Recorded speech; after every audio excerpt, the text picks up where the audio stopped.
RoCo Radio High School baseball coverage will start in 2 minutes.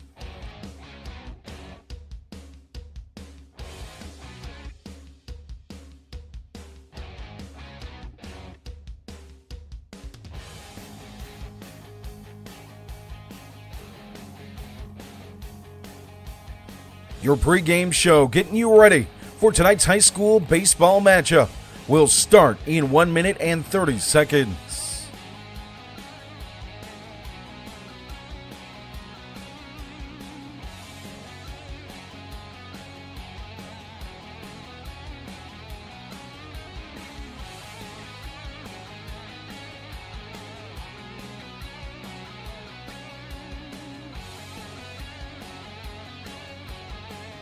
High school baseball coverage on RoCo Radio will start in 1 minute.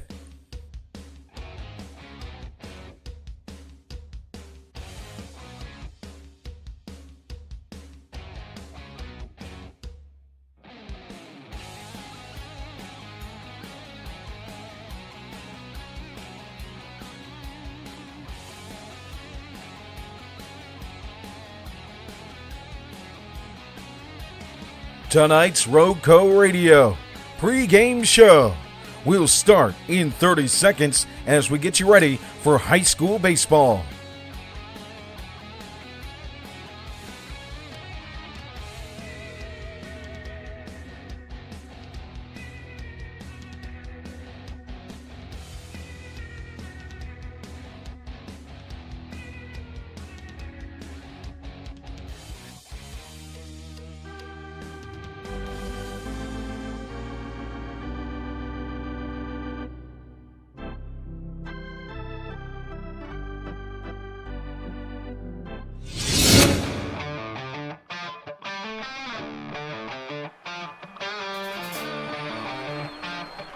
The following is a presentation of RoCo Radio Sports.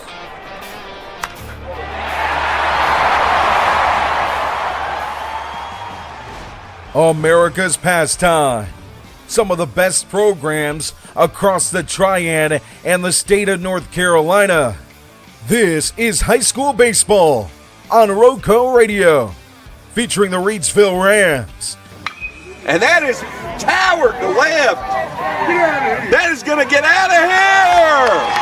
Christian Scales with the solo shot to left. McMichael fighting Phoenix. Tillman hammers that one over his head. That's going to be the game winner. Sends him 1 run in. Second run coming home. And that's the game. The McMichael Phoenix complete the comeback. The Moorhead Panthers. To Jacob Sands. Right on the plate opposite way. It's ripped into right. Drops in front of Goots off his glove. Rounding third is Silvers. The throw, the tag, and he's safe. Oh. And the Rockingham County Cougars. And that's driven. Ball drilled deep into left field. In left center. Way back and out of here. Hudson deals the real deal. Capturing all the big hits, the web gems, and the pitching performances to remember for a lifetime. It's baseball action on RoCo Radio and RoCoRadio.com. We start with your RoCo Radio pregame show. Let's head down to the field and get you ready for first pitch as we bring you high school baseball action from across Rockingham County, right here on RoCo Radio. Welcome into Sam Jones Baseball Complex. Happy Good Friday to you as we bring you Game 2 of the Mid-State Season Series between the McMichael Phoenix and the Rockingham County Cougars. A beautiful day for baseball as we get great temperatures, beautiful weather, sunshiny skies, 79 degrees, clear as we get ready for what might be the most pivotal matchup in the Mid-State Conference this season. As Rockingham County looking to split the series, go to 1-1. McMichael looking to make it back-to-back against Rockingham County for the first time since 2022 and 2021. The Cougars on the opposite side want to make it 5 out of the last 6. There's a lot on the line here today, Jonathan. Oh, absolutely. You got this McMichael squad. They're coming, they've got to be high coming into this one.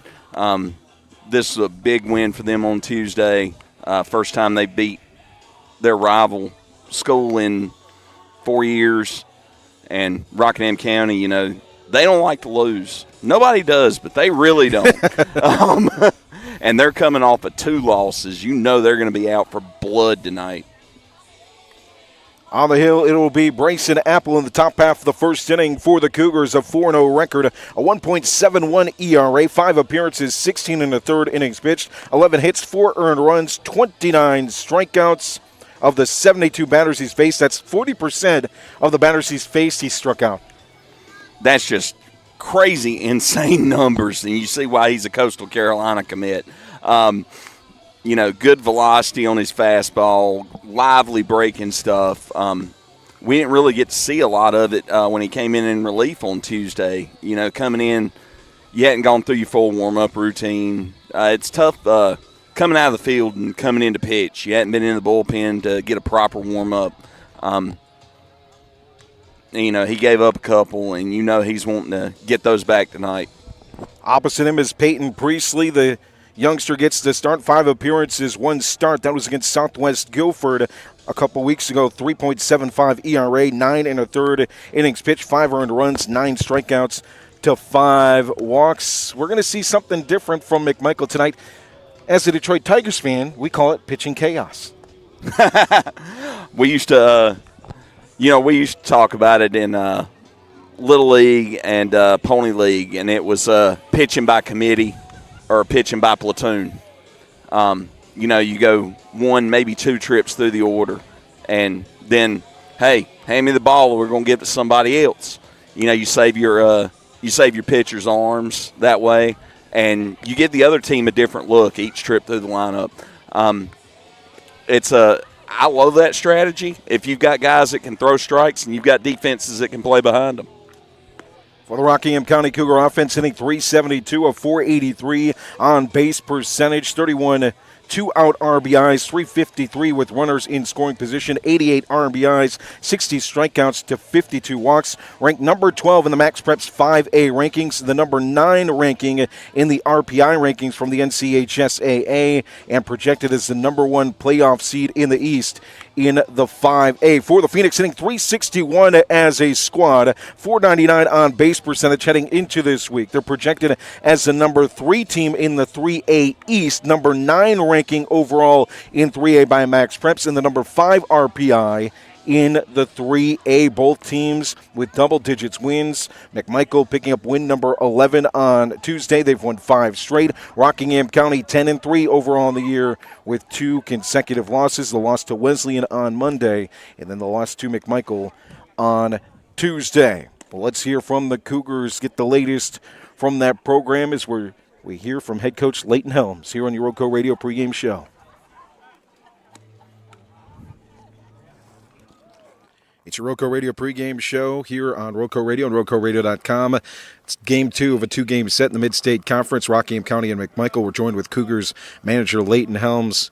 Coach, a tough loss out there last time on Tuesday. What was the message to the guys? How did you respond to it? This is a veteran group. They're going to be ready to play today. Yeah, I mean, 11 hits. I mean, they hit the baseball. They played the field amazingly.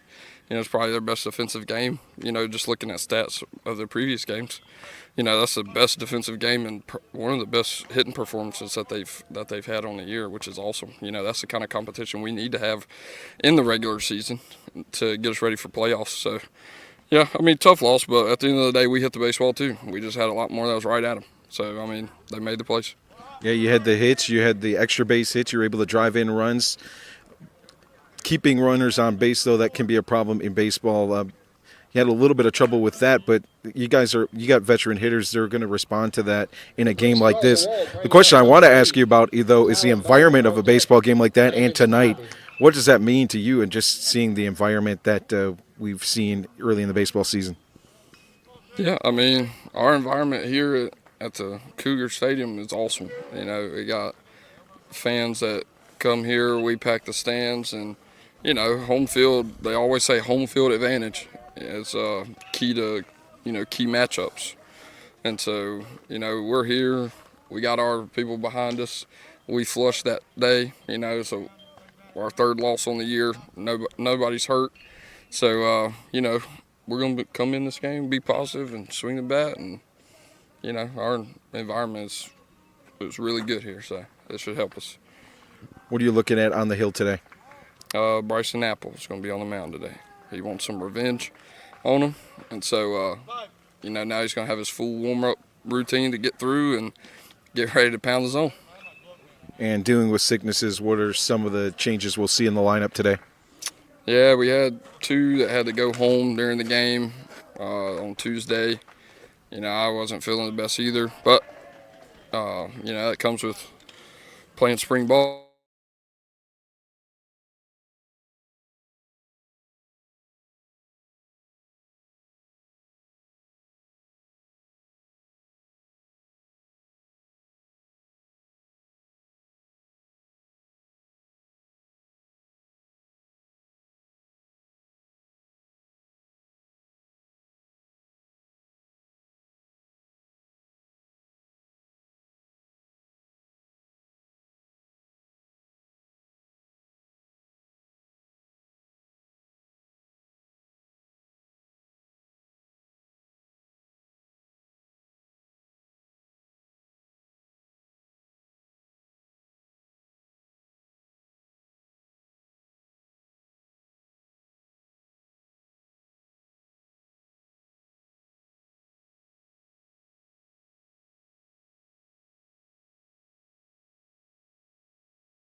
If Apple don't have that daggone, 9 pitch at bat or 10 pitch at bat, I would feel good about him finishing the 7th. And he'd already had some big league flies.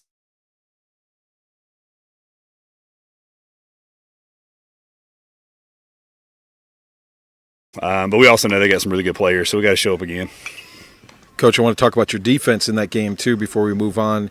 At third, Grayson Shelton, what he did in that game. And then in center field with Colin Mitchell, 5 putouts, and then had the double play. He had this wherewithal on the second at-bat to go home. Just talk about Grayson and Colin. Man, they're just baseball players. Before the air, we said you got baseball players, you got people that play baseball. They're baseball players.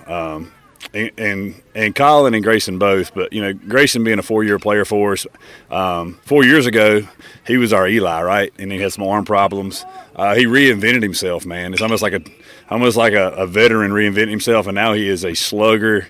He is unbelievable in the field. He's our leader. He's a little secret that somebody needs to find, somebody other than us. But yeah, he's the guy we kind of follow. Unbelievable night for Grayson the other night. And people are going to forget about our outfield. Like these Rockingham guys, they send balls up into orbit, and being able to find them underneath these high school lights is really difficult. So Colin's going to get no credit for that. Dax is going to get no credit. Easton's going to get no credit for those plays. But I remember, we talked about it Tuesday night. So, yeah, super proud of Grayson, Colin, all those guys. Let's shift from the baseball diamond varsity level to minor league baseball and Jackson Kirkpatrick. He's going to make his debut for this season in South Bend. As a coach of his, what does that mean to you? And just tell us a little bit about Jackson. One of my favorite words is persistence. It's like the combination of perseverance and consistency, and that's the guy. He had a good high school career. And then COVID hit. He was really figuring it out. And then COVID hit, and then senior season gets cut short. And then he goes off and has some bumps and bruises in college, and moves up to Indy, and then he goes free agent market, plays a little indie ball, and you talking about a dude to just stick it out because he loves it. The Cubs know what they got now, I think. I always knew he had it in him, It's kind of like the Zach Morris and Mr. Building thing back in, when Zach Morris graduated. I was like, man, I hope I'm around for when you figure it out. He's really figured it out. 2 times in the same interview, chill bumps. But, yeah, Jackson's a special kid, special player. I think they start today. Is that right? Yeah. I think they start today.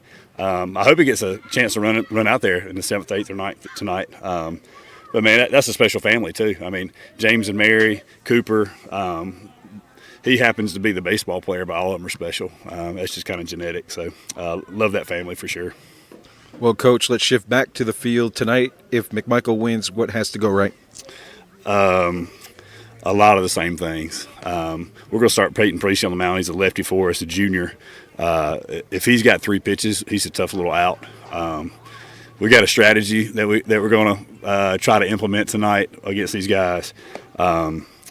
We know what Coach Helms has in his dugout.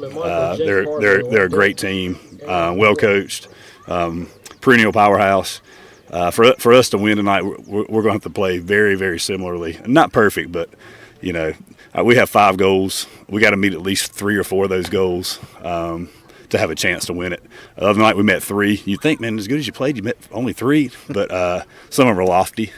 Some of the goals are lofty. But if we can meet 3, I give us a chance. If we get 4 or 5, we almost never lose. So that's the goal. Throw strikes and play good baseball. Coach Erskine here on your pregame show on RoCo Radio. Good luck tonight. Awesome. Thank you. That's head coach Clark Erskine of the McMichael Phoenix. We take you down to the field. Joey Page with our PA announcing and our introductions. Captain Bowman.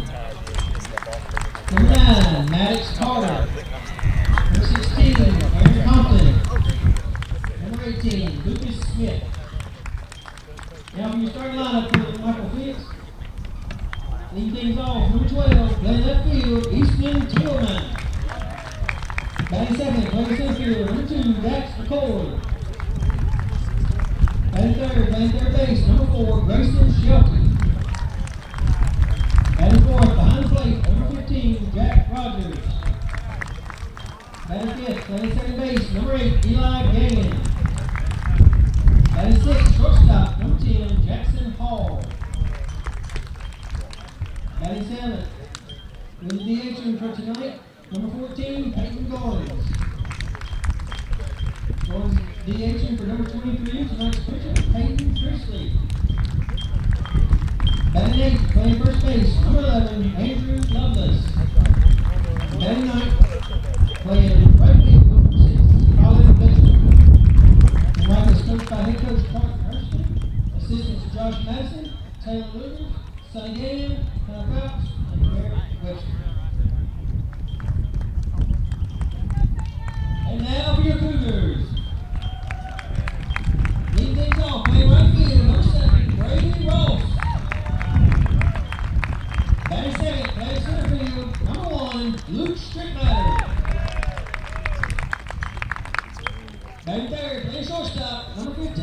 Hudson Deal. Batting fourth, tonight's pitcher, number 3, Bryson Apple. Batting fifth, your catcher, number 12, Gage Rexstraw. Batting sixth, playing second base, number 10, Levi Dixon. Batting seventh, playing third base, number 13, Nick Rumley. Batting eighth, playing right field, number 8, Brady Hicks. Batting ninth, playing first base, number 21, Alex Hayes. Subs for the Cougars, number 11, Seth Allen. 16, Chris Holton. 14, Jay Red. Number 18, Ola Mowick. And number 20, Dylan Long. The Cougars are coached by head coach Leighton Helms and assistants Matt Smith, Austin Medina, and Cal Hager. Folks, at this time, if you're able, please stand as we honor America playing the national anthem.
With that, we are ready for baseball here at Sam Jones Baseball Complex, home of the Rockingham County Cougars. Happy Good Friday to you. It's rock solid baseball versus the Blue Collar Boys, Game 2 to decide the series in the Mid-State Conference on a Friday night. Doesn't get better than that. Let's take a look around the horn for the home Rockingham County Cougars. A .912 fielding percentage, 21 errors on the year, 4 errors last time out against this McMichael squad. Nick Rumley is at third today.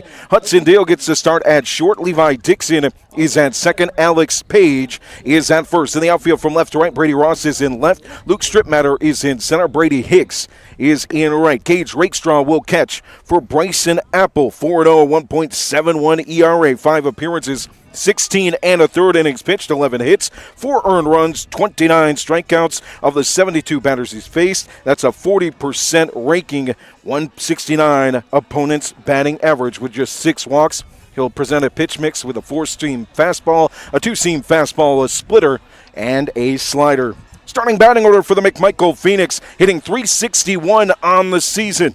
Easton Tillman leads things off in left. Dax Akert hits second in center field. Third baseman Grayson Shelton hits third. Hitting fourth is raking Jack Rogers at catcher. Hitting fifth is second baseman Eli Gann. Jackson Hall, the shortstop, hits sixth. Hitting seventh is Peyton Goins at DH. Hitting eighth is the first baseman Andrew Lovelace. And hitting ninth is Colin Mitchell in right field. Colin Mitchell with a big game at the bottom of the order in game number 1 of this series. Grayson Shelton with one heck of a game as well for the Phoenix defensively, but also offensively. A 2 RBI double in the first, a double in the 6th. And Jack Rogers was 3 for 3 with a walk, an RBI single, an RBI double, and a single in game number 1 of the series in the heart of the order. He'll be the leadoff man, Easton Tillman, your all-time hits leader for the Phoenix. The Phoenix in their gray uniforms with white and blue pinstripes down the side of the pants. McMichael across the chest in blue lettering and numbering as well on the back with yellow trim. Blue helmets for the Phoenix. The Cougars in their grays as well with Cougars across the chest in cursive. Black lettering, black pinstripe down the pants, black hat with the RC logo in white. First pitch is a strike inside to Tillman at 5:53 p.m. We are underway. Game 2 of this Mid-State Conference Series matchup. Rakestraw will set up outside. Apple works it inside though. Even count, 1-1. 11-2 for McMichael, 10-3 for Rockingham County. The Phoenix have won 5 straight. The Cougars have dropped 2 in a row. Here's the 1-1 down the plate, check swing for a strike. Coach Helms said in the pregame show Apple wanted to get right back out there after his appearance against this team on Tuesday in relief. He'll bring high velocity but good mix of pitches as well. The 1-2 outside with the off speed just misses. Appeal down to first, and Tillman held up. Even count, 2-2. 93 miles an hour with the fastball for Apple.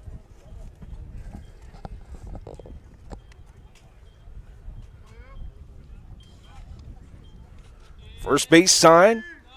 He'll work exclusively from the stretch tonight as that one is in the dirt and low. Full count, 3-2. For the lefty, Easton Tillman hitting .366 on the year.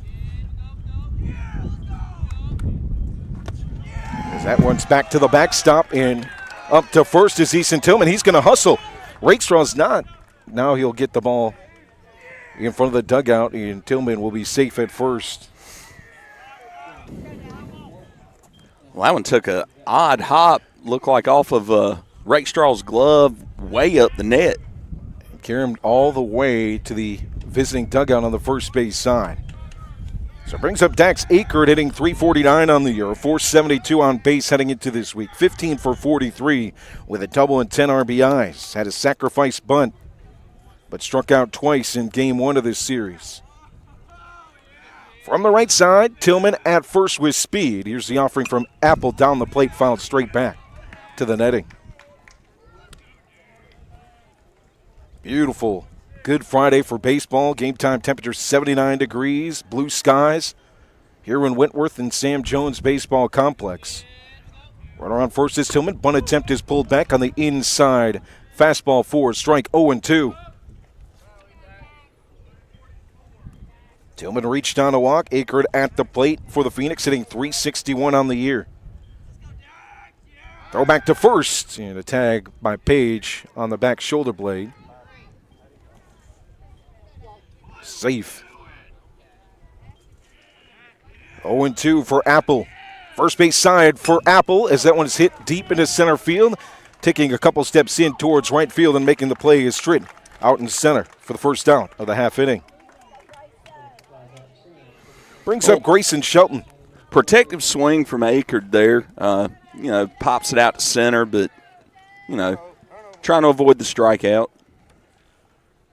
Shelton hitting .447, 17 for 38, 2 doubles, a home run, and 19 RBIs. Throw back to first, not in time. In game 1 of the series, went 2 for 4 with a 2 RBI double in the 5th. Added a double to that tally as well in the 2nd. Here's a pitch from Apple down the plate. Breaking ball finds the outside corner. Leaking away, cut on and missed. Apple dangles the hand of the baseball in the right hand, now places it in the glove at the waist. Runners on the move, in the dirt. Stopped by Rakestraw, no throw down to second base. Low in the dirt, had to slightly backhand it. So now a runner in scoring position for the Phoenix with one down. The offering to Shelton gets off the edge of the bat, fouled straight back to the backstop. 1-2. Wind blowing towards left field as we get underway here in the top half of the first inning. 0-0 score. Runner on first base, or on second base, is Easton Tillman, who drew a walk. And a stolen base. Tillman had to take off his shoe out there at second, had it full of dirt. Did you hear the Yeah, I heard the dugout. Snake in my boot. Here's the 1-2, slow roller first base side off the end of the bat. He's foul. Tillman was heading to third. He'll head back to second.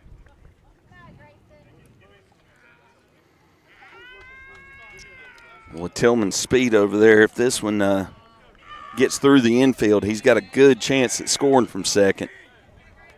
Apple looks to Rakestraw, his catcher on the 1-2 count. Rakestraw sets up outside. The 1-2 pitch, low and away. Taken for a ball, 2-2. 11 walks on the year for Shelton. Very patient hitter. To just 2 strikeouts. Here's the 2-2.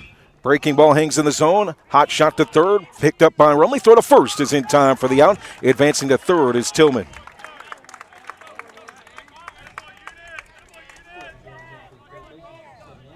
Brings up raking Jack Rogers, hitting .258 on the year, 8 for 31, a home run, 2 doubles, 17 RBIs. In game one, though, 3 for 3 with a walk, an RBI single in the first, and an RBI double in the sixth.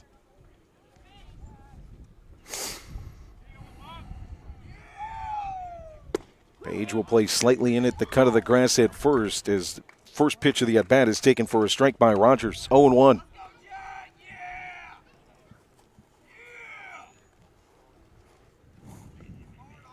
Straight up stance. Is that what is in the dirt?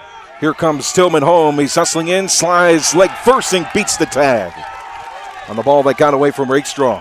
First run of the game.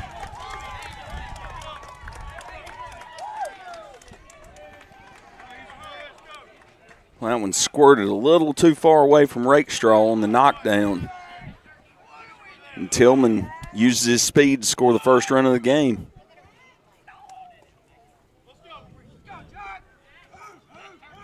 So 1-1 count, 2 down. As that one floats outside, outspeed leaving just a bit off. Really close to the zone, but call the ball 2-1. Like it might have been a little bit up at the front of the plate.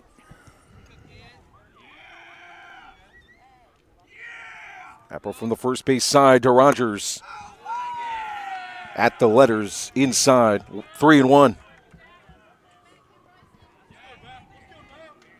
Rogers stands at the back of the box on the right side. Straight up stance. Apple works from the stretch. First base side. Got the slider past him. Full count, 3-2. What a comeback pitch from Apple on that one. Throwing the slider at 3-1. Forcing the swing and miss. 1 run in here in the top half of the first. The payoff in the dirt.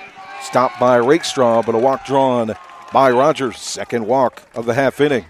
They'll bring up Eli Gann. Hitting 5th in the order today for the Phoenix. Hitting .500 on the year heading into the week. 19 for 38 with 5 doubles, 28 RBIs.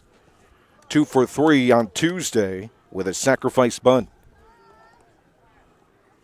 Courtesy runner for Rogers will be Braden Barnes.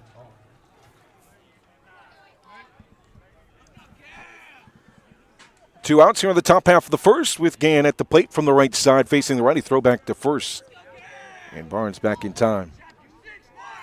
Page will cover the bag at first base. Everybody else straight away. Rumley even with the bag at third in the infield. First pitch of the at-bat is inside for a strike at the belt buckle. 0-1. One-step lead for Barnes at first base. Now he'll take a secondary lead. Apple looking exclusively to his catcher, Rakestraw, with 2 down. Here's the 0-1. Right down the plate. Fastball throw by Rakestraw down to second. Backhand tag attempt. Not in time for Dixon. And a stolen base.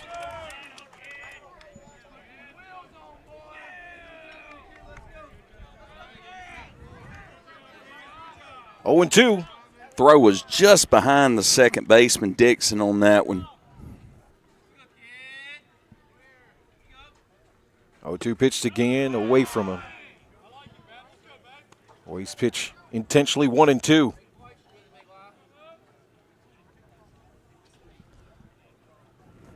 Barnes with a decent lead at second. 1-2 pitch with 2 down.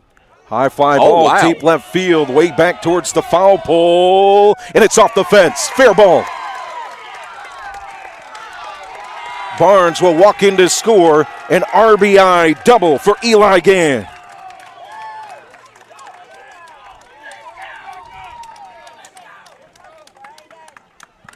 Just missed the 320 marker. Out there in the outfield, hits off the black on the fence. Right along with the foul pole in fair territory. So 2 runs in here in the half inning for the Phoenix, with a runner on second base and Jackson Hall at the plate. First pitch from Apple is a fastball on the outside part for a strike. A little extra on that one. Hall had maybe his best game of his season on Tuesday, 2 for 4 with a double and RBI. And then an RBI and a ground out as well, as that one's outside. Slider cut on it, missed 0-2.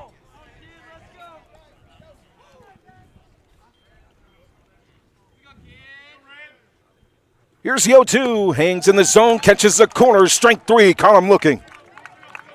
Not before the damage is done, though. 2 runs on 1 hit, 1 error, and 1 left on base. We head to the bottom half of the first inning, 2-0 McMichael here on RoCo Radio and RoCoRadio.com.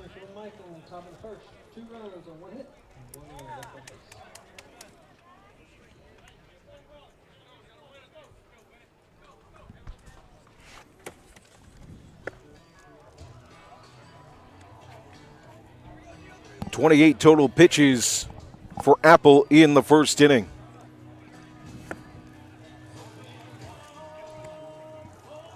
And 1 earned run. Yeah, 17 of those pitches were strikes for Apple.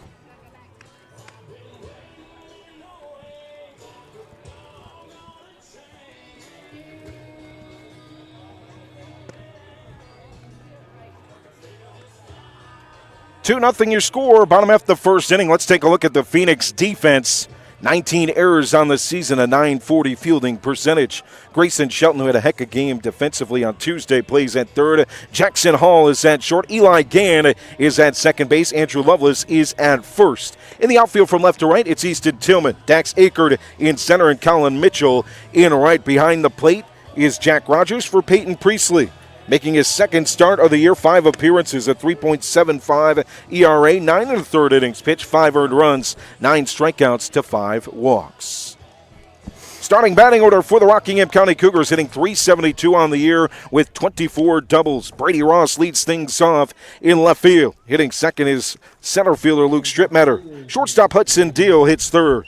Hitting fourth is Bryson Apple on the mound. Hitting fifth is the catcher Gage Rakestraw. Hitting sixth is second baseman Levi Dixon. Nick Rumley, the third baseman, hits seventh. Right fielder Brady Hicks hits eighth, and hitting ninth is Alex Page at first base.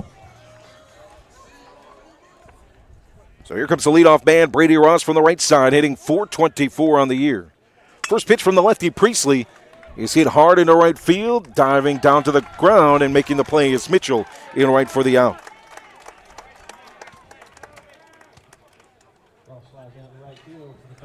Brings up Stritt. 538 on the year, 591 on base, 21 for 39. 9 RBIs, 22 runs scored. Looked like Mitchell may have misread that one just slightly, was able to recover and make the catch from his knees.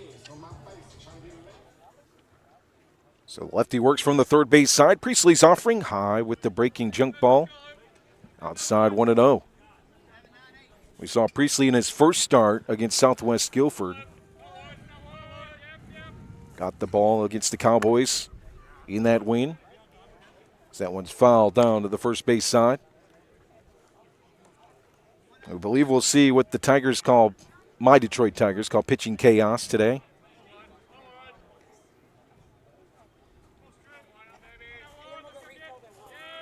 Here's 1-1. Back to the backstop. 2-1. 2 runs in the top half of the first inning for the Phoenix. An RBI double for Eli Gann in the 5 spot. The 2-1, high and away.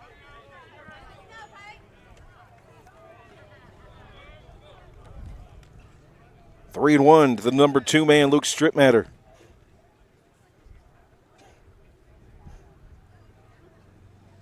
Three one. Slow roller opposite way to second base. Clean field by Gann. Throw to first for the out. 2 down. Brings up Hudson Deal, the shortstop, in the 3 spot. 1 hit away from 100 in his career. 2 RBIs away from 100 RBIs in his career as a Cougar. This year hitting .556, 20 for 36, 5 doubles, 3 home runs. On Tuesday, 2 for 4 with a home run that still is in orbit. High and inside, above the letters to Huddy on the first pitch from Priestley, 1-0. Lefty versus righty, third base side for the lefty Priestley. The 1-0 curveball, slow roller, backhand by Shelton at third. Back up from his knees, it throws in time for the out. Back to strong defense for Grayson Shelton here in Game 2 of the series. No runs, no hits, no errors, nobody reaches base. We head to the second inning, 2-0 McMichael here on RoCo Radio and RoCoRadio.com. Oh, Priestley, 1-2-3 inning.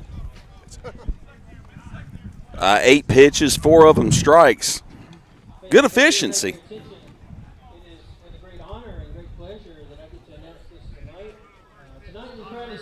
Teacher Appreciation Night, as we honor the educators who make a lasting impact in our classrooms, our schools, and our community.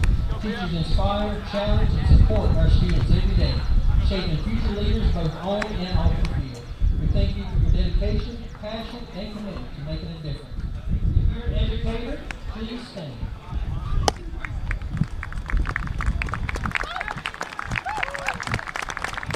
We've already done it, but I was going to say let's give our teachers and educators a well-deserved round of applause. Thank you very much for what you do. Teacher Appreciation Night here at Sam Jones Baseball Complex. It's not very often that teachers get their right due. Man, they do so much. Glad to see it here.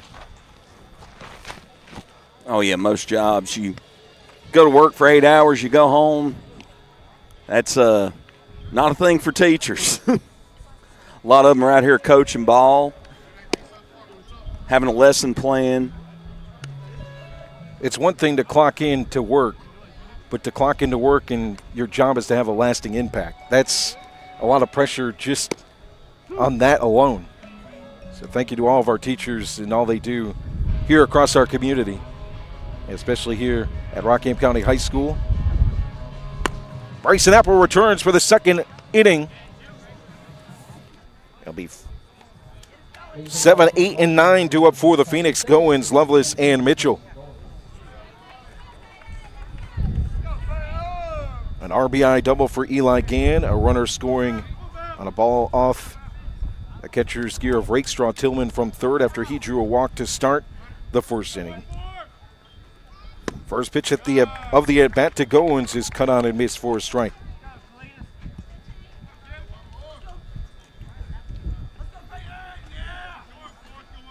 Here's the 0-1. Just enough with a check swing to get it back to the backstop and off the netting. A line drive foul. Well, Apple starts him off with the breaking stuff, then throws the fastball outside hard. Breaking ball, slider outside, cut on and missed. Nothing you can do with that one. Back-to-back strikeouts for Apple going back to the first. And that'll bring up Andrew Lovelace. 241 on the season, a 425 on base, 7 for 29 with 3 doubles and 9 RBIs. Went 1 for 3 in game 1 on Tuesday as that one beamed him.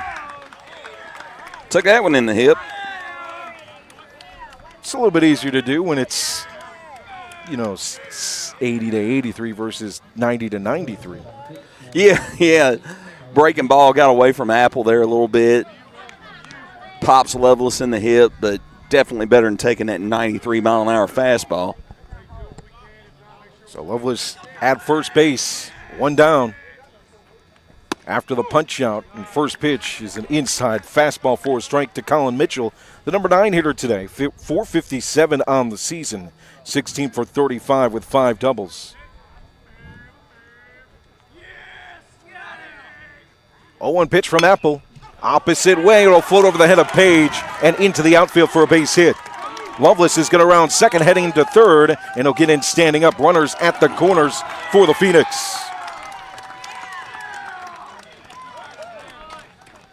And back to the top of the order for Easton Tillman. Just a little poke, oppo hit over the first baseman for Mitchell.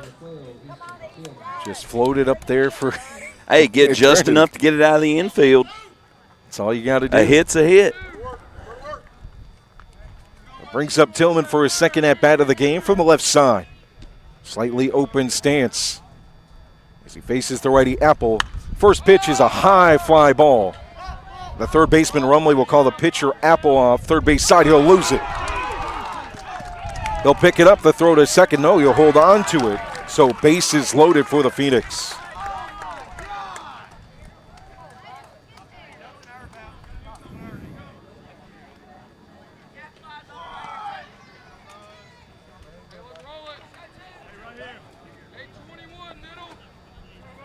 Brings up Dax Akert with the bases loaded. A strikeout to start the half inning, a walk to Lovelace, a single for Mitchell. Now Tillman reaching on an error. At third base, bases loaded for Dax Akert, who flew out to center field in the first. Fakes the bunt attempt, pulls it back. Hook inside for a strike. 0-1. Akert hitting .349 this season, a .472 on base.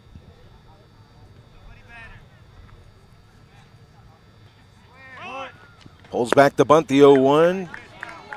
Slider outside. In the dirt, going after it is Akert. Now 0-2. Infield Ian at the corners for the Cougars with the bases loaded. First base side for Apple. Here's the 0-2 offering. High fastball. 1-2.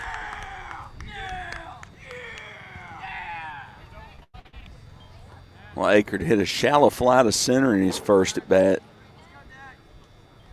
Here's a 1-2. Turns the shoulder from the right side on the inside breaker. Even it up 2-2. Must have just missed inside the ump. Looked like he was about ready to ring him up. First base side for Apple.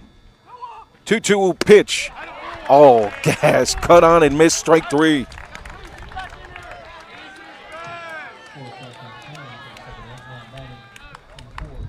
Third strikeout for Bryson Apple on his 40th pitch of his start.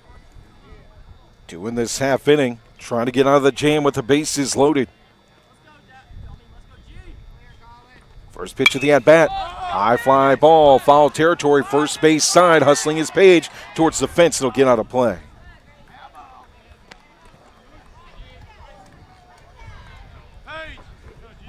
Grayson Shelton at the plate, the number 3 hitter for the Phoenix. Entered the week hitting .447 with a .558 on base.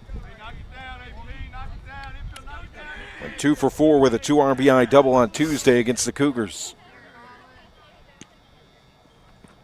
0-1 pitch, high fastball. Down the plate. Taken 1-1. And those pitches that get up around the visor of the helmet look like a beach ball coming in. Here's a 1-1. Breaking ball hangs in the zone. High fly ball to second base. Dixon a read on it. The right fielder Hicks makes a step in, but it'll be Dixon making the play for the out as Apple gets out of the jam on the fly ball to second base. 2 strikeouts in the half inning for Apple. No runs on 1 hit. No errors, or 1 error, and 3 left on base.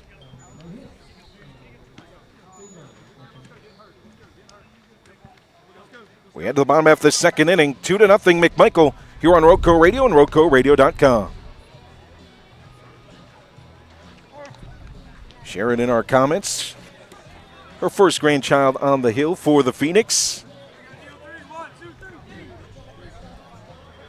Great job of the first inning. Got him 1-2-3. He'll return out there for inning number 2 of work, the lefty. Our pal Randy Apples in the comments.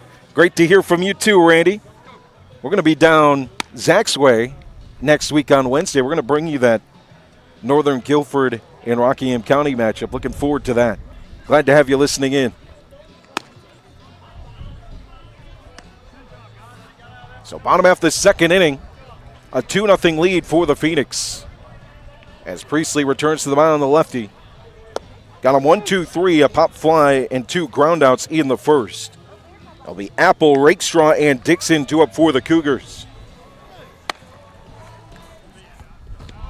Well, Apple delivered 15 pitches in that inning, 11 of them strikes. Brought his total pitch count up to 43 through 2. So here's the Coastal Carolina commit. Bryson Apple at the plate to start things off here in the second. 364 on the season, 7 doubles though. That leads Rockingham County. First pitch is a slider on the outside part of the plate for a strike. We talked about it with Eli Gann on Tuesday in the command. Priestley started off strong in that aspect as well for the Phoenix. Here's the lefties, 0-1.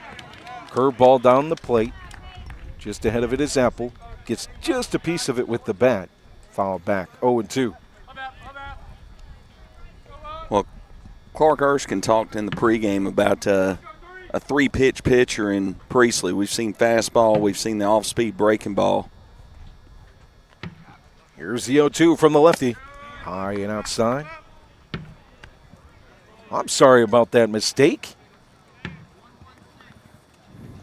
Debbie's raking Jack Rogers' grandma. Okay, got it fixed. Here's 1-2. Catches the corner. Good frame work by Rogers. Just missing outside. To Apple. 2-2. Another one that the umpire looked like he was ready to ring somebody up and it just missed. Nobody on, nobody out, just in away. Bottom half of the second inning. 2-0 lead for the Phoenix. The 2-2 is high and outside. Full count, 3-2. And Bryson Apple, another quality at bat, forcing pitchers deep into the count. Here's the 3-2, right down the plate, opposite way, high fly ball, right field. And into the glove of right fielder Colin Mitchell for the out. Brings up Gage Rakestraw. All he does is rake. 394, 512 on pace. 13 for 33 this year with 4 doubles and 14 RBIs. Was 2 for 4 on Tuesday in game 1 of the series with an RBI double.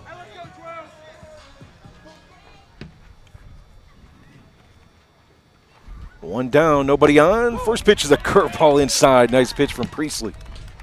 Sat at the waist. For a strike, 0-1. Right back to work. Peyton not taking any time. Outside fastball. Just above the knees and off the plate, 1-1. Rakestraw, the RCC commit from the right side, close to the plate. Straight up stance. Waves the hands just a bit as the 1-1 offering. Check swing. Home plate will appeal to first, and he didn't go. 2-1.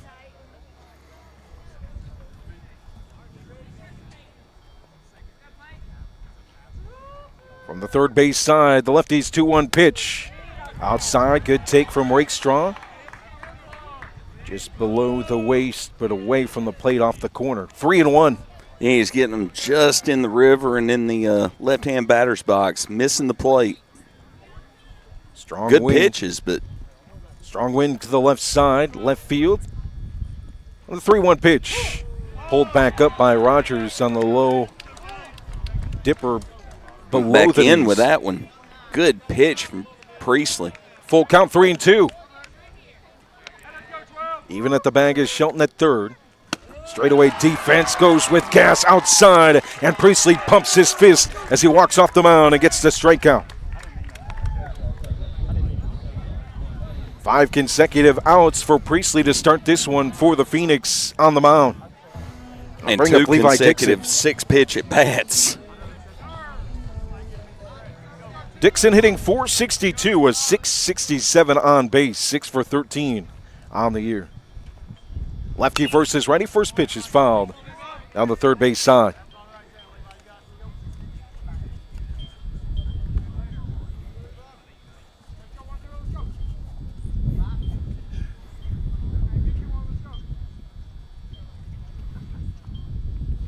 The 0-1 from Priestley. Breaking ball hit hard to short. It's on one hop off the glove of the shortstop. Hall throw down to first is not in time. And down the line for Dixon.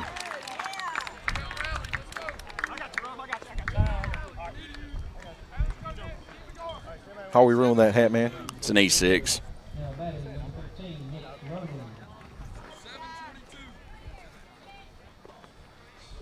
So 2 down, runner on first. Brings up Nick Rumley, hitting 7th in the order today at third base. 238 on the year, 5 for 21 with 2 RBIs. Throw back to first, bouncer to Loveless, but picked. Good pick. Loveless had to come up with that one. 2-0 lead for the Phoenix, an RBI double and a run scoring on a wild pitch in the first. High and outside. In the second, the Phoenix were able to load the bases, but Apple got out of it with a strikeout and a pop fly to second base. 1-0 throw back. Ooh, Priestley's got to be careful with that move.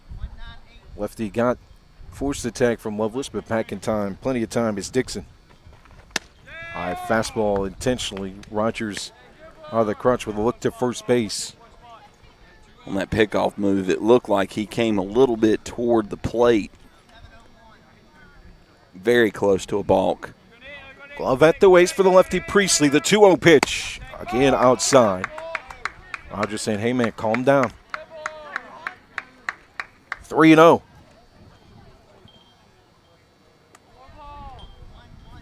Rumley in his career, 74 RBIs. Here's the 3-0. Hook catches the corner. Inside to the righty for strike 3-1. You can't complain about a guy who has 74 ribs, especially when he's a pitcher only about a third of the time. Ground ball opposite way to second base, fielded by Gann for a second putout of the game.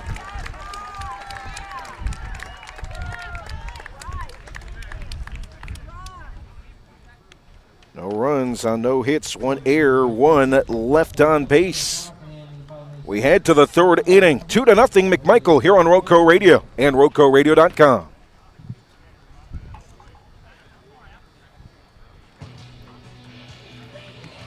We want to take a moment to congratulate our local athletes in the professional ranks getting their season started.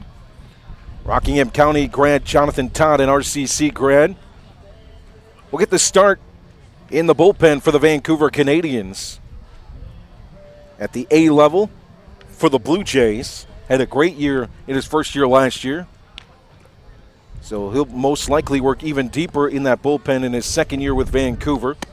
For the McMichael Phoenix, we talked with Coach Erskine before the game, who coached Jackson Kirkpatrick, who will get a second year at South Bend. Started at Myrtle Beach last year and then worked his way to South Bend. At the back end of the bullpen, I imagine, just based off the numbers last year, that the only reason he'll be in South Bend is because he is going to be the closer down there and get a chance to close games this season.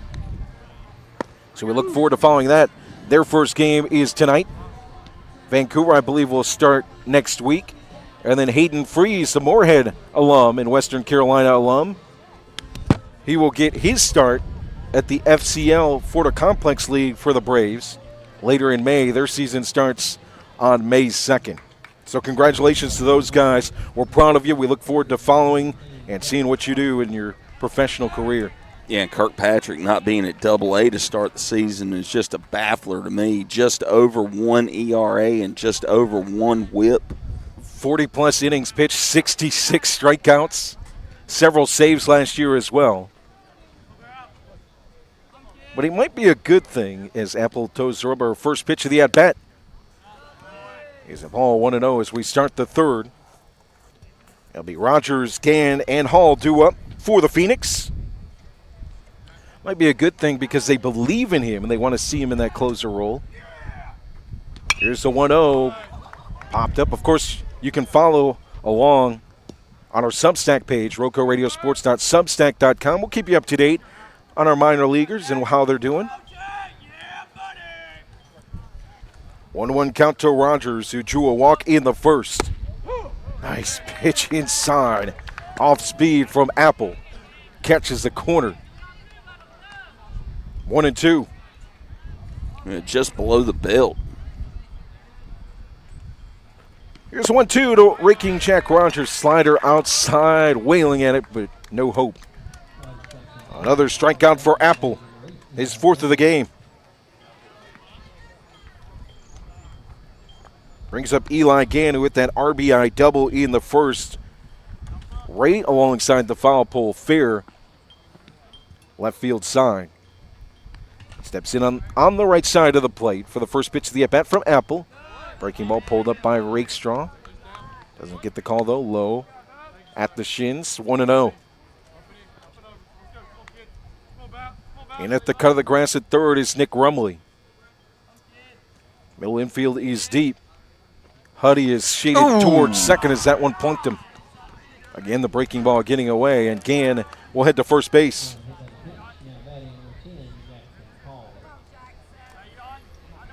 Brings up Jackson Hall, struck out looking in the first. Well, second hit batsman for Apple of the game. A couple of breaking balls that just got away from him. Well, Sharon, I'll tell you this. You missed the comment, but that's okay. We can talk about raking Jack Rogers all the time. What a great player. We love watching him. You got a special grandson. Thanks for listening in.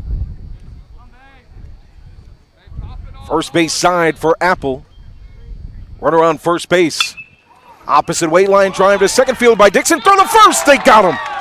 Woo! Quick play by Dixon and 2 outs just like that as the Cougars head back to the dugout.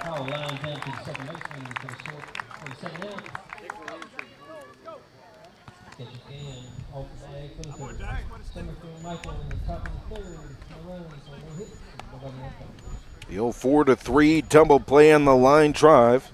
No runs, no hits, no errors, nobody left on base. We head to the bottom after the third inning. 2-0. McMichael here on RoCo Radio and RoCoRadio.com. 7-pitch inning for Bryson Apple.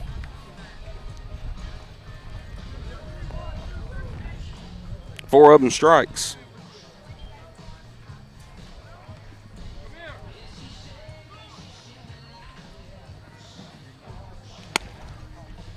Get 3 outs on 4 strikes.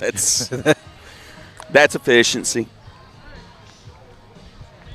That'll play. And Apple now at the 50-pitch mark through 3 complete innings on the mound for him. Back to work in inning number 3 is Peyton Priestley, the lefty. Well, after shouting out the minor leaguers, want to shout the college level. How about former Rockingham County High School pitcher Hunter Thomas? 8 starts at RCC, a 6-0 record, 2.8 ERA, 45 innings pitched, 30 hits, 14 earned runs, 52 strikeouts to just 12 walks. Hitters hitting just 191 for the Eagles starter. Those are good numbers. That's the kind of numbers that'll get you looks at the next level. So we start the third inning. Priestley back on the mound. First pitch is cut on and missed, high fastball away to Brady Hicks. Will be Hicks, Page, and then back to the top of the order for Brady Ross here in the third. No hits yet for the Cougars offense. Got their first base runner in the second on an error. Breaking ball inside, way ahead. way off speed. Holy cow. He took 15 miles an hour off of that one. Cutting inside and darting to the corner to the righty. Ground ball to third, just rolls foul. Keep it 0-2 to Hicks. Smart play over there by Shelton to let that one roll foul. Probably could have played it, but Hicks was hustling up the line. There's a play in game one of those series where Shelton let it ride down the line, fielded it. I thought it was foul. Leaning towards the dugout, just threw a missile to first. He can wait if he has to. Here's the 1-2. Chopper back to the mound. Fielded by Priestley. The throw to first will be not in time. Hustling down the line is Brady Hicks. That just hit down in front of the plate. High chopper and then died in the grass. Priestley had to rush off the mound. Made a play of it, but not in time. Well, first hit of the game for the Cougars is a little chop single. Bring up Alex Page. 2 for 18 on the year with 5 RBIs from the right side, facing the lefty, Priestley. First pitch from Priestley at the waist outside for a strike.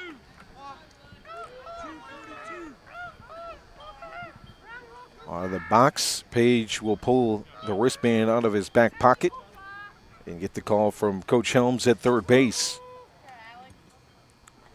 Well, here's where the advantage of having a left-hander on the mound comes in. 0-1, bunt attempt, high bunt, foul. First base side, Coach Erskine flips it back to his pitcher Priestley. Will cross the foul line, first base side, and head back to the hill. Inherently harder to steal bases against a left-handed pitcher. What a good start for Peyton Priestley. The lefty, 33 pitches so far. Pickoff move back to first. That's close, like you said. You got close to looking like you're offering it home. That's the benefit, though, you do have as a lefty in this beautiful game of baseball.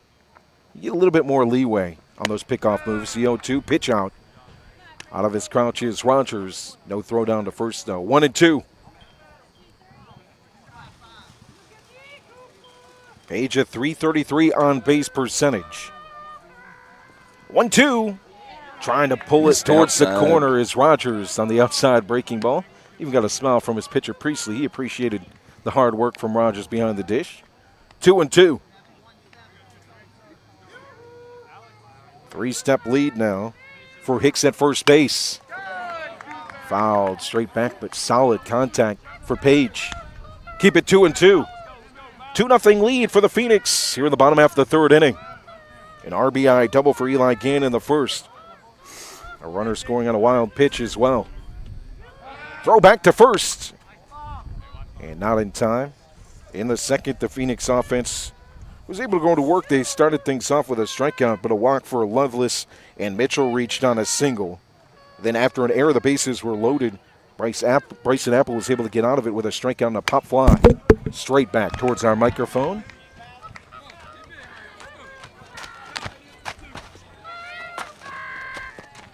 2-2.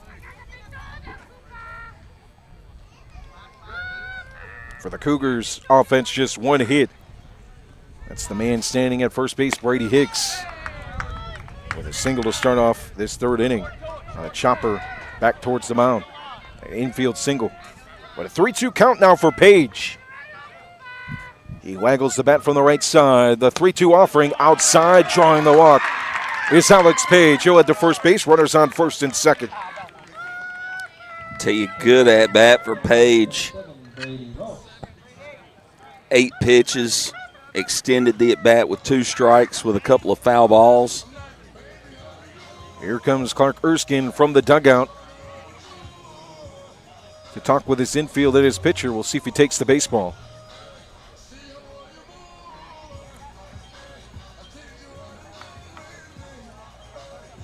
I think they're just going to talk strategy with nobody out, runners on first and second.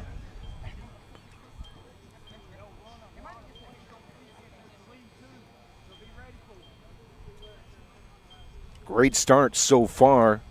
The only trouble that Priestley's been in is right here after the leadoff single and walk to Page. But it's back to the top of the order for the Cougars with Ross, Stripmatter, and Deal. So I'm sure Clark letting his infield and his pitcher know that. Or who knows, he might be talking about banana pudding for all we know. You never know what the manager's going out there to talk about. I mean, those conversations up on the mound, they do kind of go off the rails. It's sort of like us broadcasting at Coach times. Hatley, you ever talk about banana pudding on the mound?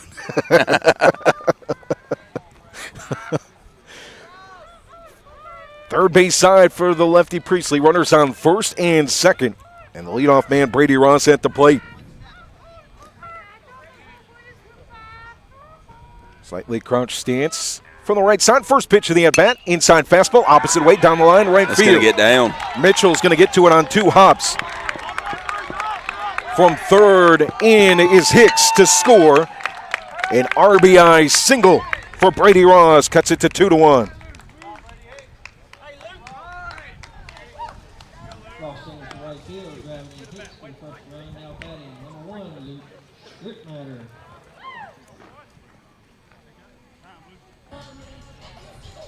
Well, 40 pitches for Priestley, and Erskine's coming back out. I think he's going to take the ball this time.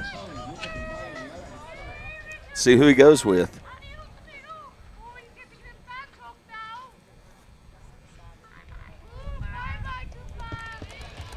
So we'll take the baseball from Priestley. What a start. Held him hitless in the first 2 innings before getting into some trouble here.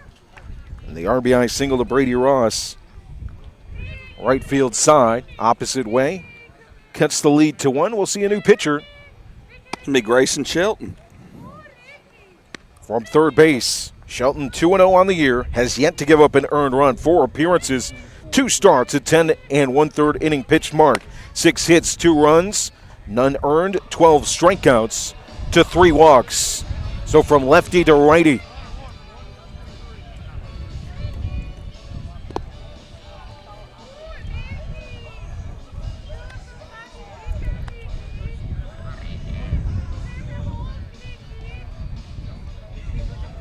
So 2 innings plus for Peyton Priestley.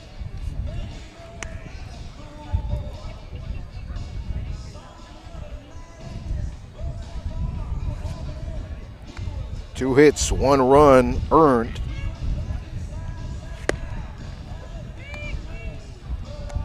One strikeout and 1 walk. He's still on the hook for the 2 runners on.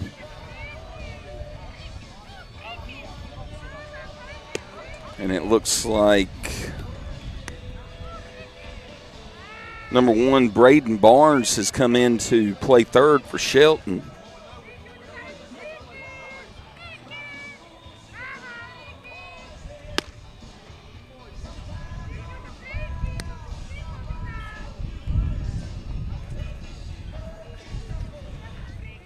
So after the RBI single from the leadoff man, Brady Ross drove in Brady Hicks. It'll be Luke Stripmatter. Stritt hitting .538 on the year, 21 for 39. 2 doubles, 9 RBIs. .535 average with runners in scoring position this season. He's got a runner on second, that's Page, who drew a walk in the second at-bat of the half inning. With Ross at first.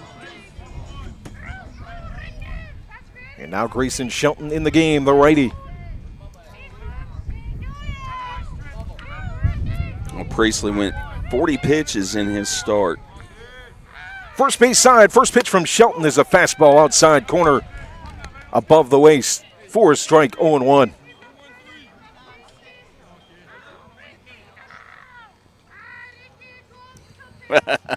Coach Apple. Lots of things, but not banana pudding. Well, there's a new one for you, Coach, if you ever need it. Here's the 0-1, outside fastball, throw down to third. Caught in the pickle is Alex Page. Trying to get back to second. Flip it to Hall, and he'll tag him on the way to third for the out.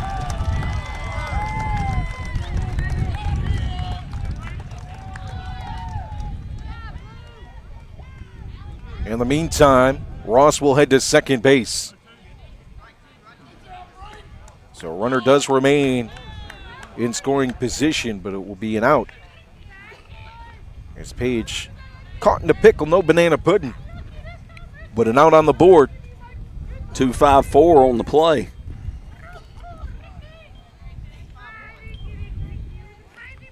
Textbook rundown, only 2 throws. Straight up stance. First strip from the right side, facing the righty with the hook. Wow. High arcing bender inside. Good old Uncle Charlie says hello this fine Friday evening. 1-2. The hammer, 12-6. Runner on second base is Ross. The 1-2, caught him looking, strike 3, inside corner for Shelton. So Shelton enters the game and gets the strikeout of the first batter he faces. Pickle makes it 2 down and brings up Hudson Deal. Home run number 3 on the year on Tuesday against McMichael in the 7th inning. A solo shot. Going darn near 420 feet out of Mike Dalton Field. Yeah, do not leave one up here if you are Grayson Shelton. 556 on the year with those 3 home runs, 23 RBIs. First pitch is a breaking ball in the dirt, stopped by Rogers. He can't find the baseball. Heading down to third is Ross, sliding it head first, and he'll be safe. Oh, good pick by Barnes on the short hop throw. So a runner 90 feet away, the tying run. Here in the third, 1 run is already in this half inning, an RBI single, right field side for Brady Ross, opposite way. 2 runs for the Phoenix. An RBI double in the first for Eli Gann from the 5 spot. Shelton in the game. Has gotten 2 down. Here in the third, goes with good old Uncle Charlie inside, but low, 2-0. Huddy's average of 556 is third in the 5A, and that's why they'll say head on down to first base. So the intentional walk. Yeah, that'd give me heartburn too, seeing a hanging breaking ball being thrown to Huddy. Just put him on first. Yeah, now you got Bryson Apple coming up, and he's every bit as dangerous, capable of hitting a long ball himself. Especially with 2 outs. 6 2-out RBIs leads the team this year. He led the team last year in 2-out RBIs with 12. Inside, Cutter for a strike. Darting into the knees of Apple, 0-1. Grayson Shelton with a strikeout. The defense of the Phoenix caught Alex Page in a pickle at second base, so 2 down. Outside fastball, trying to pull it in is Rogers, up to second base for Huddy. So now runners at second and third. Both in scoring position for Apple. Rogers didn't even look at Deal going down to second. Bryson a .500 average with runners in scoring position this season. Here's 1-1 from Shelton. Breaking ball in the dirt. Fishing after it is Apple. 1-2. Huddy at second. Ross at third. Shelton on the mound for the Phoenix, first base side. Holds the glove at the chest, now rested at the belt buckle. The 1-2 pitch. Breaking ball, same spot in the dirt.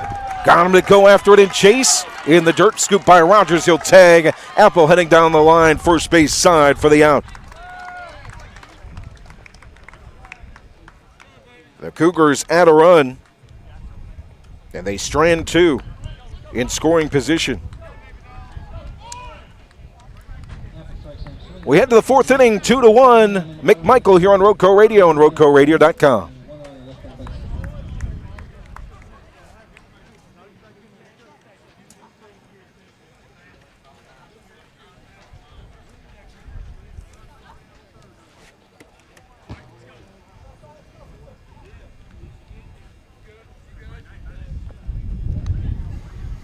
great job of getting out of a tough situation. Shelton coming in relief. Nobody out, 2 on. You know what I love from it too, Coach Erskine? He got the 2 clean innings from Priestley. Now, that might not have been the game plan to go 3 innings, but he gave Priestley a chance there in that 3rd. And even when he got into trouble, he gave him a little bit of a chance there. Yeah, I mean, he let him get that trip through the lineup. Hicks hits a little chopped single. He walks Page and let him face Ross again, who had flown out his first at bat. Ross RBIs with a single, and then Erskine gives him the hook. Shelton comes in, shuts the door. Going with the strategy that he talked about in the pregame. The RBI single given up to Ross from Priestley. Then there's 2 strikeouts for Shelton after an intentional walk to Hudson Deal. And Shelton, 10 pitches, 6 of them strikes, and picked up a couple of Ks.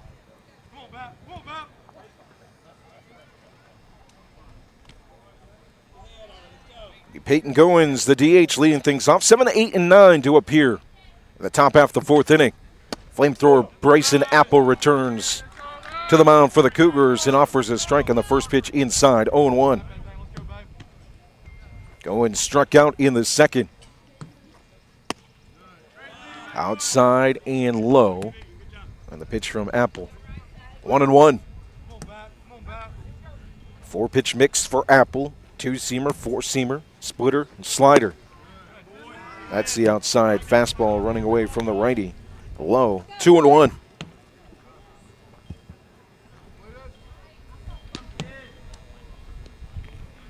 Four strikeouts so far for Apple. Inside, whipping it down the line, foul is Goins. Even count, 2-2. Nobody out, nobody on. Top half of the 4th inning. The 2-2 right inside down the plate, just foul, third base side. On the line drive hit. Good lick on that one. Goins just hooked it foul.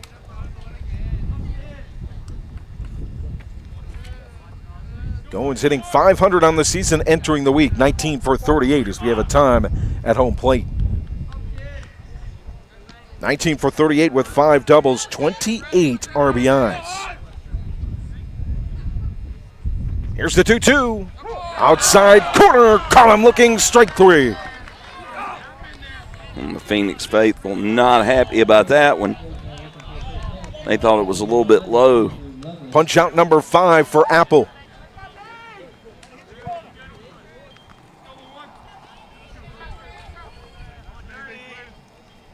Bring up Andrew Lovelace. Walked in the 2nd. From the right side. First pitch left something off of it as it dips low and inside, below the bat on the swing of Lovelace. 0-1. Apple dangles the baseball, spins it in his fingertips. Now places it in the glove. The righty offers from the first base side. High and outside with the fastball, 1-1.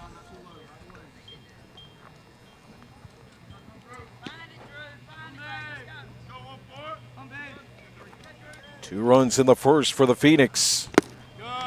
As that breaking ball just dies in the dirt. All you can do sometimes is the reflexes like they did for Lovelace there. You just offer at it. Yeah, you start the swing and can't hold the hands back. So 1-2 outside away from the plate. Slider. Even count, 2-2. 60 pitches now for Apple. Even at the bag at third is Nick Rumley. Page behind the bag at first. Middle infield is deep. High fastball, got him to chase. Strike 3. Back to back for Bryson Apple. Got Lovelace on the high hard one there. Rumley gives his pitcher a little pat. 6 Ks for the Coastal Carolina commit. I'll bring up the number 9 hitter, Colin Mitchell. Singled in the 2nd. Mitchell, a .457 hitter on the year, a .558 on base percentage. Well, looks like we got the makings of another good game there, Jonathan. Man alive, what a start to this Good Friday. 2 runs in the first for the Phoenix. The Cougars answered in the third. An RBI double for Eli Gann in the first. In the third, an RBI single for Brady Ross. First pitch of the at-bat is a strike darting in at the knees. 0-1. Mitchell in his first at-bat hit a little floater over first. First base side for Apple. Breaking ball dies in front of the plate. Scooped up by Rakestraw, back to the pitcher, 1-1. Nobody on, 2 outs. In at third is Rumley. Outside, pulling it back on the fastball, just missing the plate. 2-1, a smile from Apple as he steps to the back of the mound, now back to the top of the hill. First base side. Holds the glove at the waist. The 2-1 pitch from the righty. Ooh. Outside, fastball, belt buckle level to Mitchell. 2-2. Looking to make it 3 straight punch outs is Zappel. Mitchell looking to make it hit number 2 on the night. The 2-2. Whoa, that bent it away. The slider. Oh, sail away on a Friday night. Cut on and missed. Strike 3. No runs, no hits, no errors, and all 3 strikeouts here in the fourth.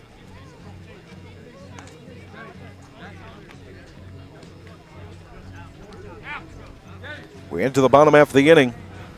2-1 McMichael here on RoCo Radio and RoCoRadio.com. A 15-pitch inning for Bryson Apple. 9 of them strikes to record his 3 Ks in that inning. Good mix of pitches. And Apple just seems to have gotten stronger as the game has gone on. He's up to a 65-pitch count. Make that 66. And 7 strikeouts. Speaking of strikeouts, it was Grayson Shelton who was able to strike out Apple to end the third inning and give up just 1 run for the Phoenix. In that third, Shelton shutting the door and just holding Priestley to 1 earned run. The starter went 2 innings strong, 2 hits, 1 strikeout, 1 walk.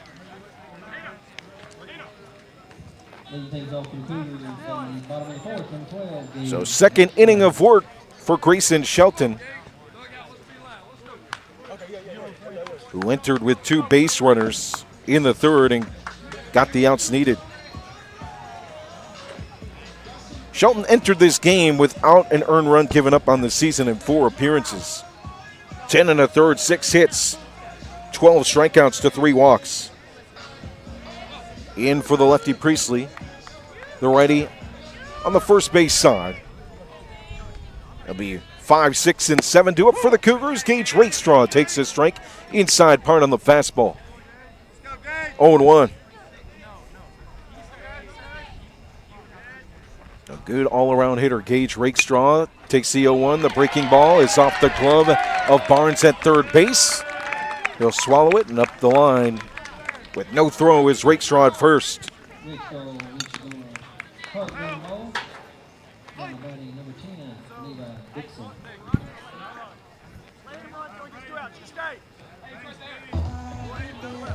Yeah, scoring that one an E5.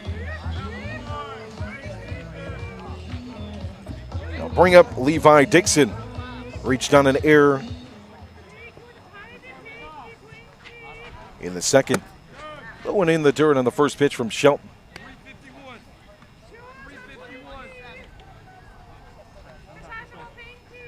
The Phoenix, Priestley in the defense of the Cougars off the base pass in the first 2 innings. And in the third, the RBI single from Brady Ross after a single to the number 8 man, Brady Hicks, and a walk for Alex Page. An RBI single for Ross. Page was caught on the base pass. And then 2 strikeouts for Shelton. Throwback to first. The tag on the back shoulder of Rakestraw. He's well back before the tag. 1-1. Levi Dixon reached on an error by the shortstop in the second inning. Hitting .462 on the year, .667 on base. Oh, high gas. That causes a fire at the plate. The swing and the wind. Up at the eyeballs, tough one to lay off, and he swung at it. For Dixon, engulfs the flame. 0-1. Right down the plate, outside, corner for a strike. Got him. Third strikeout for Shelton.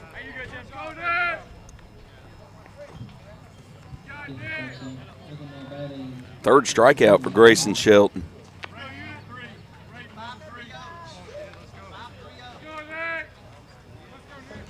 Here will be Big Nick Rumley.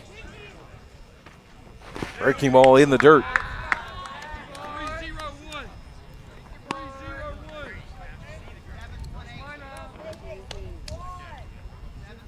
One down. First base side for Shelton. Rainstraw at first after reaching on an error. A strikeout of Dixon and Nick Rumley at the plate, who grounded out to second base. High chopper back to second base. Played on the backhand by Gann. Gets it to Hall. Throw to first. And down the line in time is Rumley. Fielder's choice.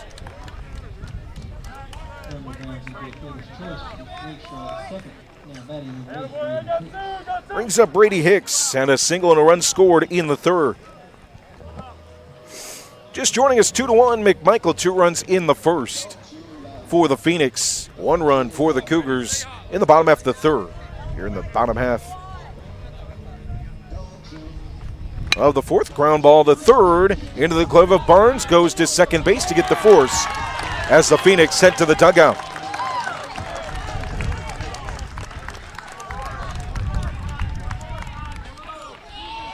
No runs on no hits, no errors, and 1 left on base.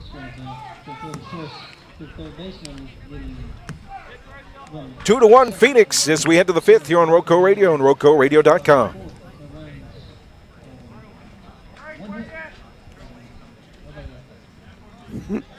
Well, the official score disagreed with my assessment. He said a hit, huh? Yeah, said a hit. That was an E5. You're too tough, Hatley. I don't care. E5. I knew I could get you on that These one. kids' batting averages wouldn't be near as high with me being official score.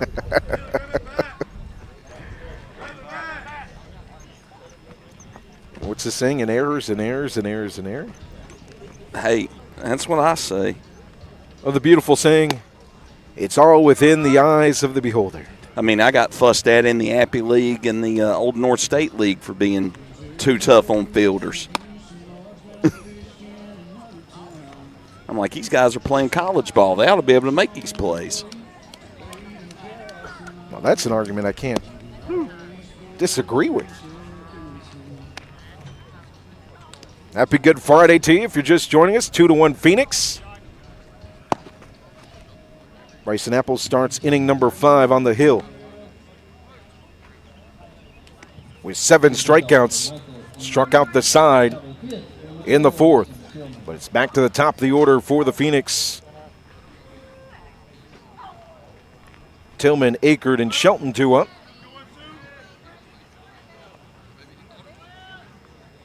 Back foot near the chalk line, near home plate on the left side for Tillman as we get the at-bat started. Ooh. Outside fastball. That had to be all of 93 miles an hour for a strike. 0-1. Just gas buried at the knees on the outside part. He plays to the cut of the grass at third. Everybody else straight away. First flinch of the game for the play-by-play broadcaster. That's pretty good considering on Tuesday. Flinched about, I would have been a Hall of Famer in the Flinch Hall of Fame on Tuesday. There's a 1-1. Low and outside, 2-1. We are well aware of Tillman's patience at the plate. The all-time hits leader drives it into center field. It'll drop on 1 bounce in front of Stritt. A single for Easton Tillman. To start things off for the Phoenix, it brings up Dax Akert.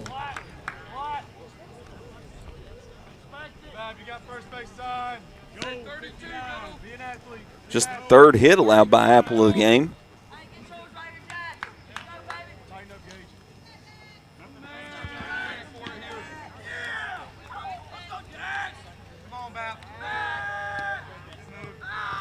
Little courtesy throw over to first. Tillman back. Aker to strike out in the second. Flew out to center field in the first. Bunt attempt high. Fly ball. You don't want to hear that on a bunt attempt. Coach Lugers at first is like, poke it down, please, for the goodness of baseball. Right. Do not pop up bunts. In at third now is Rumley after the bunt attempt. 0-1 count to Aker. Bunt attempt pulled back on the inside. Breaking ball low at the shoot tops. 1-1. Run on first is Tillman with speed after the single to start things off here in the fifth. 2-1 lead for the Phoenix. They appealed down to see if he had pulled it back in time. Base umpire ruled he did. Throw back to first. It's the lollipop. Just to keep the runner honest. I hadn't forgot about you over there. Here's the 1-1. Inside fastball. Way high. It's the game of baseball, trying to play games at the plate with the bunt attempts pulled back, and Apple says, I can match your game. I've got an inside fastball at the shoulders. Middle of the rubber for Apple, the 2-1. That one's right down the plate. Aker tried to bunt, but just a strike all around. Even count 2-2.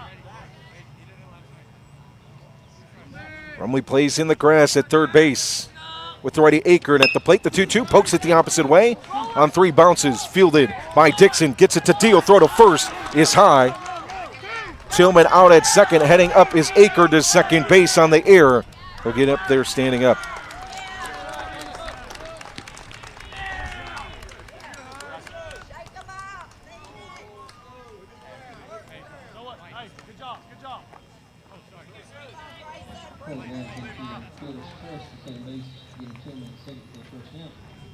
E6 fielder's choice.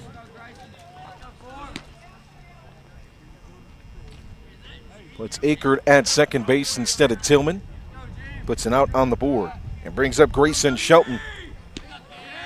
Number 3 man for the Phoenix, sitting 447. First pitch is popped up. High fly ball, first base. At the cut of the grass, and Page will make the play. 2 down.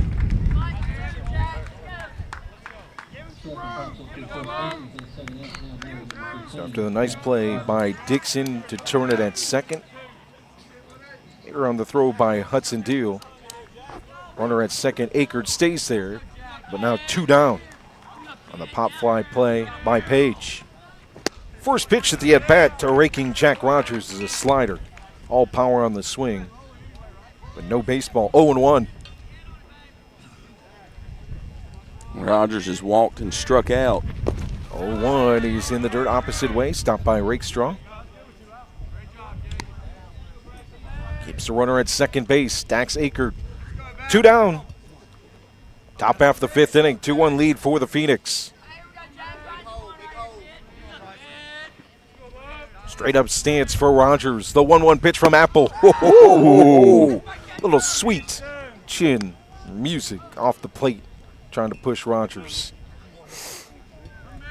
Doesn't hit him, but sends a message. 2-1. He's going to get right back up the edge of that chalk. Rogers ain't afraid. Here's the 2-1. Breaking ball right down the plate for a strike. 2-2. Well, that might have been just all sequencing from Apple. Go high and then work the breaking ball down the plate to make it look lower. Here's the 2-2. Runner on the move with 2 outs. And the hit and run foul. Chopped on the third base side. Good contact on a tough pitch to foul that one off by Rogers on the hit and run. RBI double for Eli Gann in the first. The run came on to score in a wild pitch in the first. The 2 runs for the Phoenix. Runner on the move again. The 2-2 inside. Throw down. Rakestraw throws it high, but jumping up like it's a rebound is Nick Rumley. Gets the box out and the pullback on what would have been an error. I'll tell you, Rumley might have been the only guy in this league that could have gotten to that ball. Goodness. 3-2 now. 2 outs. Runner on third. Rogers at the plate from the right side. The payoff. Fouls it back and stays alive.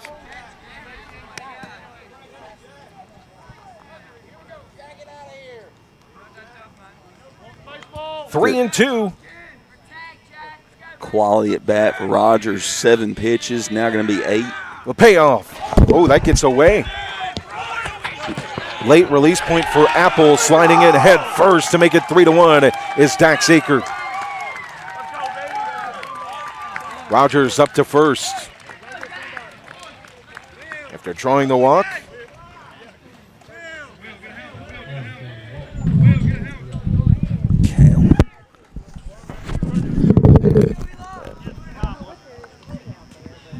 That crowd mic has a mind of its own today, doesn't it? 3-1 Phoenix. Well, that ball caught the net and it just ripped it down about to the ground. So a wild pitch from Apple. Scores another run for the Phoenix here in the 5th, makes it 3-1.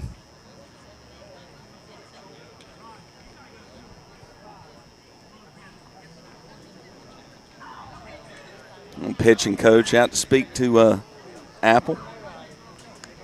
Calm things down.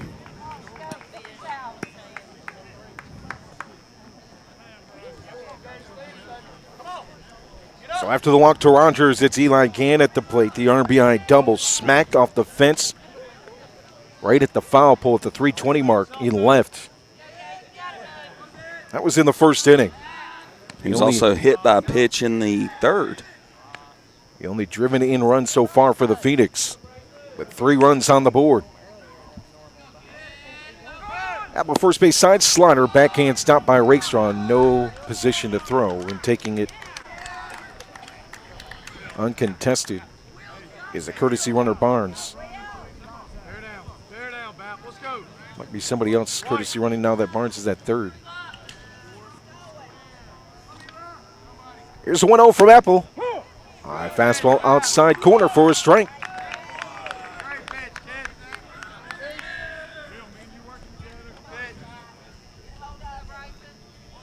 One run in here in the top half of the 5th inning on a wild pitch. 3-1 lead for the Phoenix with 2 outs. Right down the plate with a fastball. High pop up to center field. Easy as Sunday morning. Luke Stripmatter makes the play in center for the out.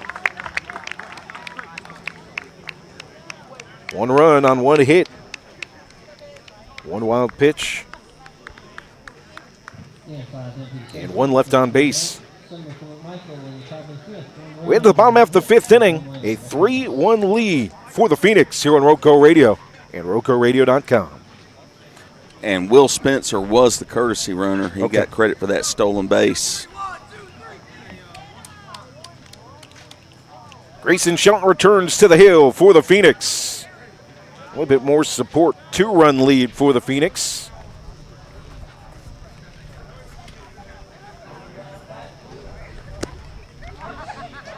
Here in the 5th will be 9-1-2 to up Cougars. What a great series this has been. The 10-5 win for McMichael in Game 1, back and forth. The Cougars scored 2 in the 1st and 2 in the 2nd in that Game 1. The Phoenix scored 4 in the 1st. Came back with a strong 5th inning with 4 runs in that as well.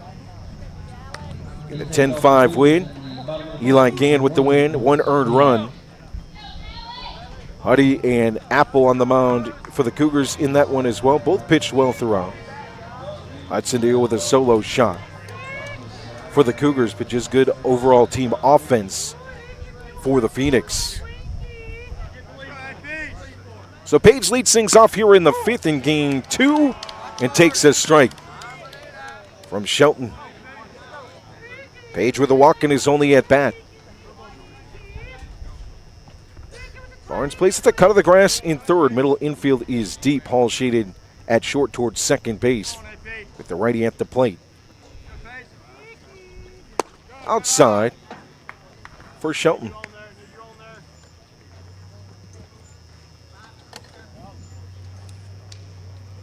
Page just 2 for 18 on the season, but a very patient hitter. He's taken a lot of pitches, just like he did in the last at-bat, to work back into counts. He's had good at-bats. It's going to come together here. A 2-1 from Shelton. Check swing high inside fastball at the hands, holding up his Page. 3-1 count. First base side for Shelton, glove in front of the face. Now offers from the delivery, the 3-1. Same spot inside as Page wings the bat towards the dugout. Third base side and heads to first. His second walk of the game. It's not bad if you're in that 9 spot. You get on base for the top of the order.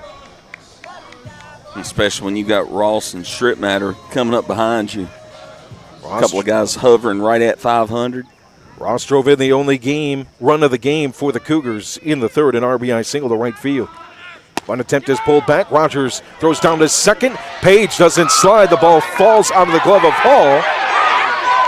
And Page will stay at second. The whole dugout of the Cougars. Wow. Tell him, hey, stay there. Don't go anywhere. He thought the ball got past Hall into the outfield. It just squirted out of the glove, and Hall was able to pick it up. Page scampers back to second. Just ran through the tag. Page might have played some football. Oh, maybe. Maybe just a little bit. And I think Coach Erskine's out wondering where was the slide?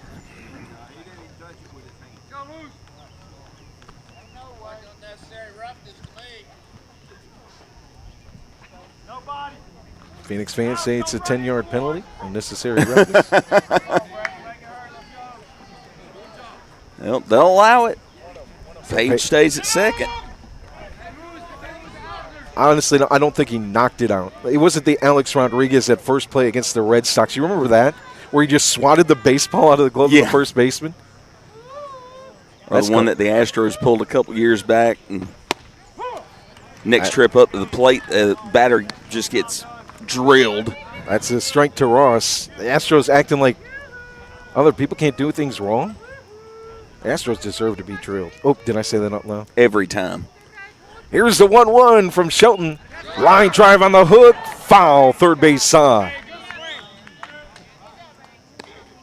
Perfectly timed by Ross at the plate. And the Trash Tros still have a place. They reside in my heart. I can't get over that. Oh, they got a place, but it's somewhere you can't mention on the radio.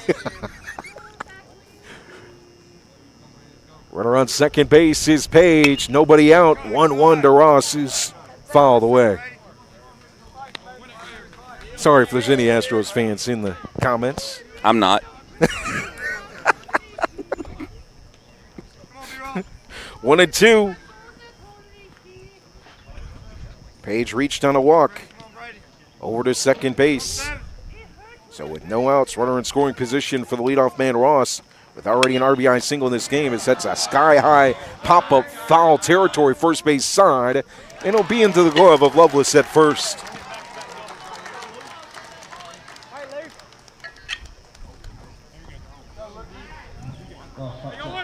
Brings up Luke Stripmatter. Struck out in the third. Grounded out in the first. They're going to stick with Shelton here, even though he's been through the lineup. Came in to face Stripmatter in the third. The best on the team this year is Stritt with a .524 average with runners in scoring position. Curveball for a strike inside Park. Just above the knees, 0-1. Shelton just made it to 30 pitches. Whoa, sailing away is that high fastball. Inside, above the helmet, 1-1. 3-1 lead for the Phoenix. One out, runner on second base for the Cougars here in the bottom half of the fifth inning. Good look for Shelton to second base. Now the offering home, curveball inside, slow roller to third. Fielded by Barnes. Looks to second, now throws to first. Safe at first. Page moves up to third. Nope, they'll call him out at first base by a step. Good job by Page and a good job Barnes, too, at third base. It was hit to him. looked him back to second base, Page, but after the throw, Page said, I'm on the move. And got to third base. So a runner 90 feet away. Well, instead of heading back, Page just kind of froze and took that little half step back to force the throw. Smart base running. 90 feet away for Hudson Deal. Looking to extend his 35-game hit streak. Erskine's going to come out. And make a change. I thought for a second he was just going to issue the second consecutive free pass to Deal. And he still might. It very well could. So meeting on the mound with 2 down. 3-1 lead for the Phoenix. 2 runs in the first. 1 in the fifth. 2 scores on wild pitches. 1 run, an RBI double for Eli Gann in the first. And for the Cougars here, 1 run. That came on an RBI single in the third to right field for Brady Ross, scoring Brady Hicks. Peyton Priestley got the start for the Phoenix. Had 2 clean innings. The first and the second, got in trouble in the third. With nobody out in the third, Grayson Shelton entered the game. On the mound from third base. Now he's got 2 down.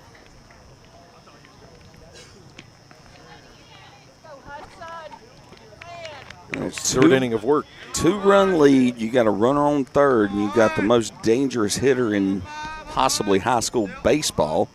23 RBIs on the year. First pitch is a fastball outside for Hudson Deal, who's sitting .524 with runners in scoring position. Game 1 went 2 for 4 with a home run and 2 RBIs. 20 for 36 on the year before today. First base side for Shelton goes inside the darting fastball for a strike. A 2-seamer cutter. 0-2. So Huddy steps out of the box, exhales right side, back to the plate. Waves the bat. The 0-2 with 2 down, runner on third. Breaking ball in the dirt, holding up is due. 1-2. Big moment in this game. Tying run at the plate for the Cougars, 2 down. And the number 3 hitter, Hudson Deal, with a 35-game hit streak. Facing the righty, Grayson Shelton works from the delivery with a runner on third. Fastball outside corner. Oh, wow. Just missing high above the belt. Even it up, 2-2. Oh, the Phoenix faithful. Not a fan. The Phoenix faithful are not happy. But Huddy back in the box on the right side with a runner on third. The 2-2. Hook ball hangs in the zone. High fly ball, deep left field. My. Back towards the fence. Hanging there at the fence in left field and making the catch on the track in left is Easton Tillman for out number 3.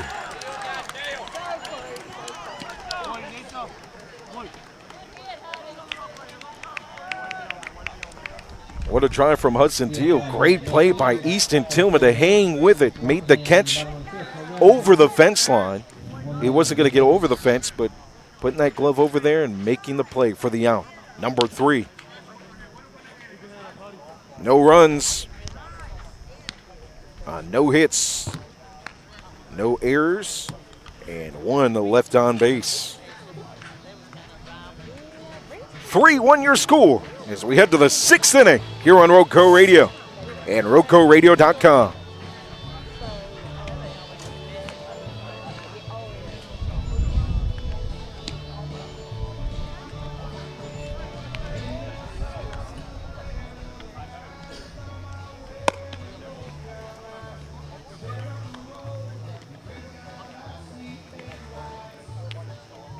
That cut from Huddy, man alive.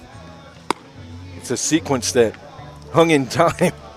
It felt like that baseball took 4 hours, 59 minutes to get to the fence.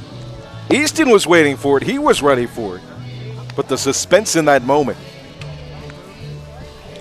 Yeah, just hanging up in the air, hanging up in the air, hanging up in the air, and it just didn't have quite enough gas to get out. Bryson Apple back out for the 6th with 7 strikeouts. Leading things off for McMichael in the top. Jackson Hall, Peyton Goins, and Andrew Lovelace at the plate for the Phoenix. Here in the 6, 6, 7, and 8 in the McMichael order.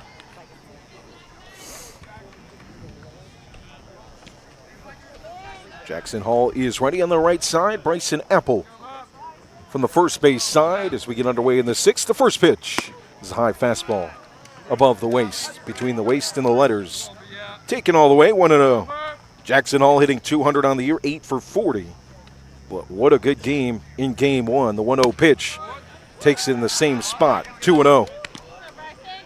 In game 1 for Jackson, a double, an RBI single in the first, and an RBI groundout in the 5th. The 1-0 inside. Again, this time it catches the corner. A little bit lower down at the belt buckle for a strike. 2-1. Deal just hit 90 pitches. The 2-1 offering inside this time. The running fastball is too much for Hall. Protection swing makes it 2-2. Dylan Long in at third base for the Cougars. The spinners away. Slide piece, 3-2. Good patient at bat for Hall.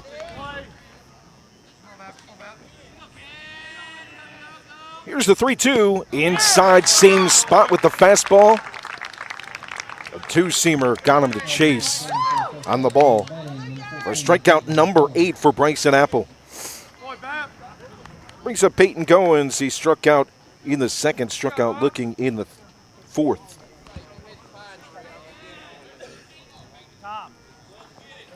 Coach Helms will call time. He can head to the mound. Bryson Apple stops off the hill. Steps back towards his infield. And he's going to take the ball.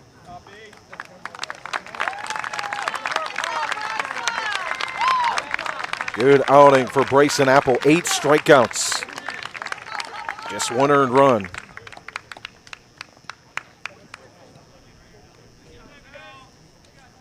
And Seth Allen slaps him on the back for a job well done.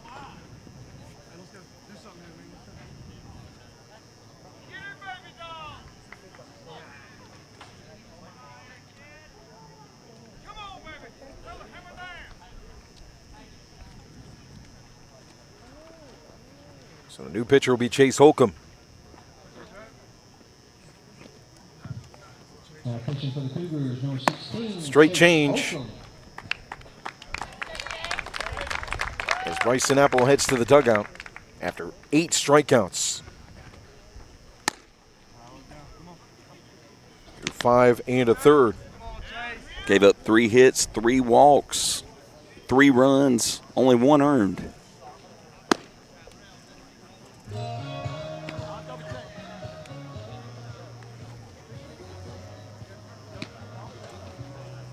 So here comes Holcomb. 2 innings pitched on the season, 1 hit, 3 strikeouts. But in those 2 innings, just a 143 batting average against.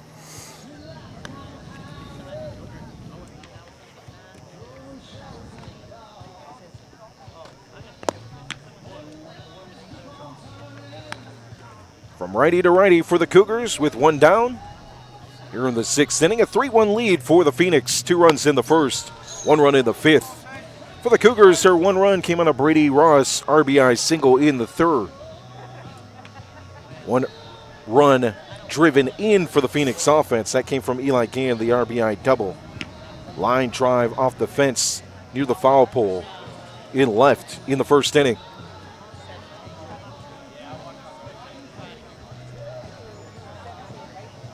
Bryson Apple with 8 strikeouts, including striking out the side in the 4th. 1 strikeout in the 1st, 1 in the 2nd, 3 in the 4th, and 1 in the 6th, the 1 out. Here in this half inning as Holcomb goes to work on the mound. He'll face Peyton Goins, the DH. First pitch is a hook inside for a strike. Levitated for just a bit at the knees and found the strike zone. 0-1. Working from the delivery, the righty. Holcomb goes outside. Fastball for a strike. Painted black, 0-2. Ahead to Goins, who struck out twice in this game. Here's the 0-2 from the delivery. Bouncer in the dirt. Veteran Rakestraw makes this stop out of the crouch. Walks to the left-handed batter's box. Picks it up, flips it back to his pitcher. 1-2. First base side from the delivery, the 1-2. Breaking ball again in the dirt outside corner.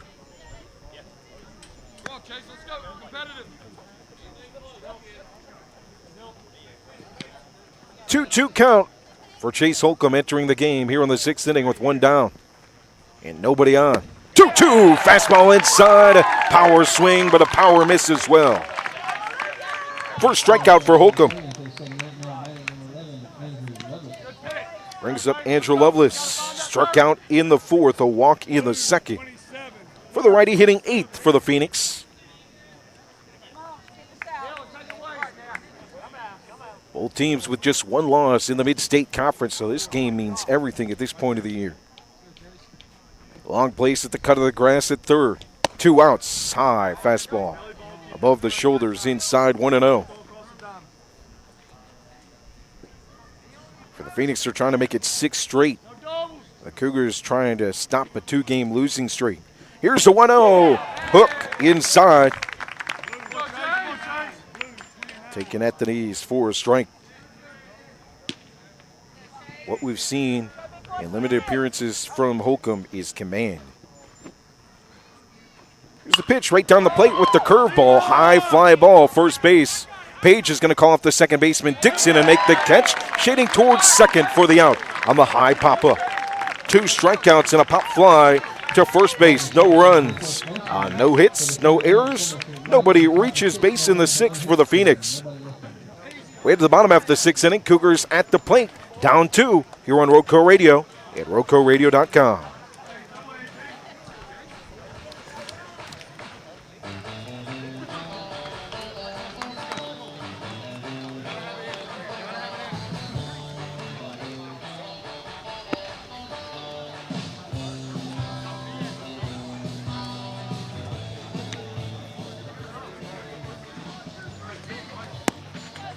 Grayson Shelton returns for the Phoenix. Entered in the 3rd in some trouble with runners on the base pass after an RBI single from Brady Ross and got out of it unscathed. Score update in the top of the 2nd. It's Moorhead 4 and Reedsville nothing at Ernie Holcomb. The Panthers, the only undefeated team in the Mid-State Conference in conference play.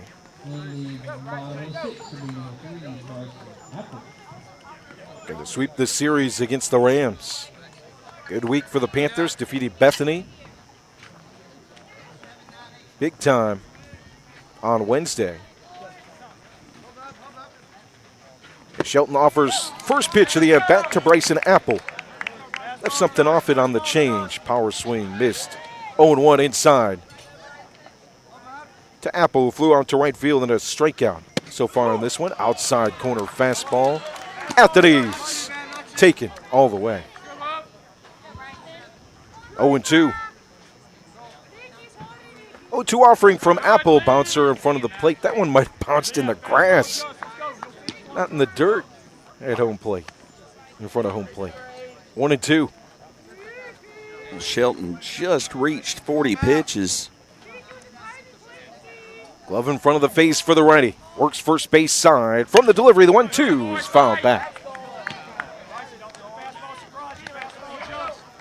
One ahead, 0-2. Now Apple trying to battle back. Such a good clutch hitter is Apple. As he calls time at home plate. 6 2-out RBIs on this team. Leads the team. Had 12 last year. You know, those clutch moments he performs. 1-2, high breaking ball, high fly ball, deep left field, shading towards center. It is out of here and past the Sam Jones Baseball Complex scoreboard for Bryson Apple. A solo shot, 3-2. Apple home run to left field.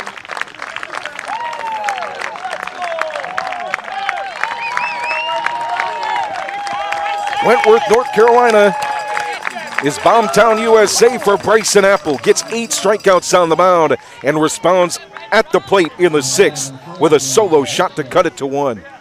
The deficit for the Cougars. As Clark Erskine will head to the mound and take the ball from Grayson Shelton. We've seen a lot of bombs here. We have. That might have been the furthest hit. Just missed the scoreboard. In left field. Old Tillman's getting the ball. So Easton Tillman will get the baseball for the Phoenix in this 1-run game. Tillman, of course, entered the 7th in game 1 of this series. Got 2 punch-outs to end it for the Phoenix in the 10-5 win. The Concord commit to the hill. That pitcher for McMichael, number 12, Easton Tillman.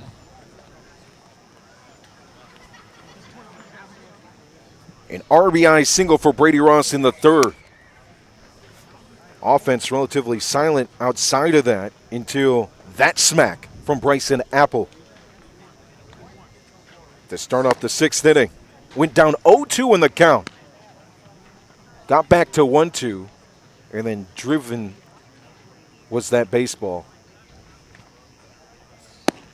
And it forces the hand of Coach Erskine to go to his bullpen ace, Easton Tillman.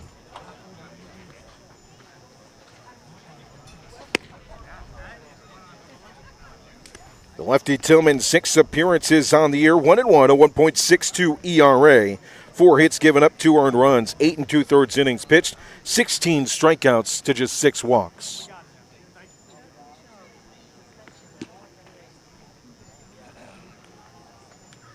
Three to 2 Phoenix.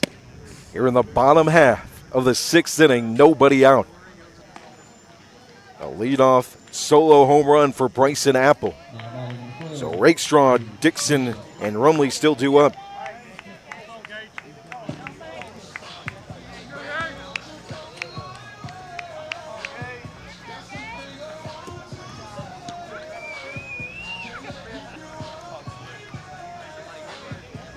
This has lived up to the hype. All we expected it to be. 3-2 McMichael, bottom half of the 6th inning. Tillman is ready. And so is Gage Rakestraw, 12 gauge. A strikeout in the 2nd, reached on an error in the 4th for the RCC commit. First pitch is a fastball outside, just missing. 1-0. Right back to work for Tillman.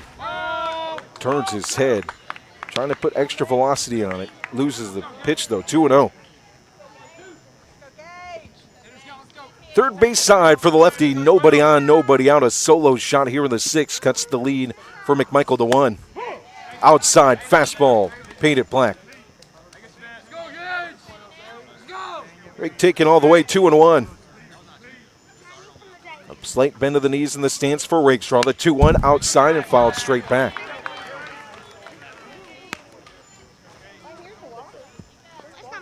Even count, 2-2.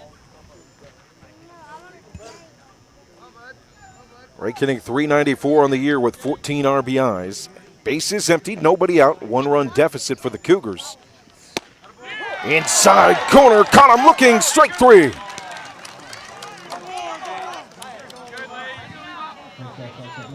Picking up where he left off in the 7th in game 1. With back-to-back strikeouts, first batter that Tillman faces here in game 2 catches him looking. So 1 down, it brings up Levi Dixon, who struck out in the 4th. Reached on an error in the 2nd. First pitch of the at-bat. What a curve-breaking slider make it. Started outside corner, even off the plate, and worked inside to the corner for a strike. Tillman shakes off the sign from Rogers, who sets up inside to the righty. Outside, just missing the plate. Tillman tilts his head, takes an exhale. Good pitch, just missing the zone outside. Yeah, 1-1. Missed just off.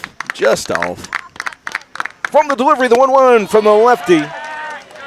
Fastball for a strike. Dixon can't catch up. 1-2.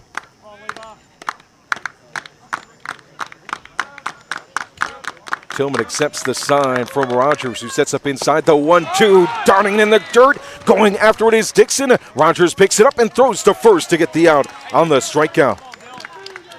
Back-to-back Ks for Easton Tillman after the solo home run to left center field for Bryson Apple to start the 6th inning. 3-2 lead for the Phoenix with Dylan Long at the plate for the first time tonight.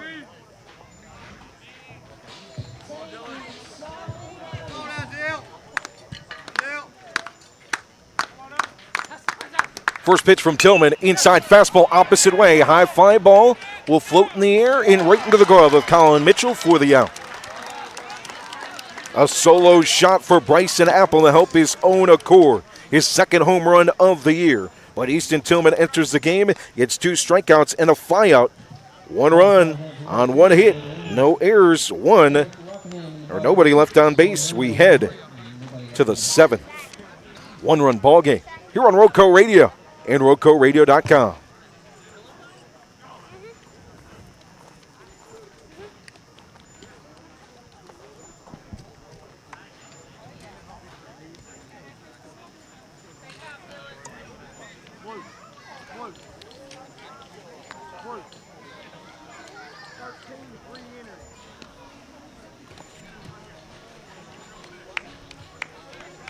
I'm just going to say it for you, Hat Man, because I know you feel the same as I do. This is why we do it. Absolutely. What a game. Back and forth again, just like game 1. I think it's been 2 just phenomenal baseball games. Oh. Look who's in the game for the Cougars here in the 7th. Coach Helms wants to keep it to 1 run. It's Nick Rumley. Big Nick. 3-0, 1.98 ERA, 17 2/3 innings pitched, 8 hits, 5 earned runs, 28 strikeouts to 5 walks. Hitters hitting just 125 for the righty. You'll see that 3/4 arm slot. Again, that 4-pitch mix. Nick had everybody under the sun here to watch him from the MLB ranks on Monday against Wesleyan Christian. Scouts from the Guardians, Dodgers, Tigers, Twins, Mariners, and White Sox. Here to see the UNC commit. And then, of course, earlier in the year, Hatman and DW were here. The Mets were here to watch him. 6'6", over 90 miles an hour. Nasty slider. I think that's the pitch, at least for me. It's the difference maker. The fastball, of course, but you had that secondary slider for him. Oh, when that slider's on for Rumley, he is really tough to hit between the velocity and the breaking stuff. 1-run ball game. 2 runs in the first inning for the Phoenix. 1 unearned on a wild pitch, an RBI sac fly. An RBI double to the left field fence for Eli Ganda in the first in the wild pitch. I went to flip back to see where the scouts had seen Rumley, and I was looking at the wrong scorecard.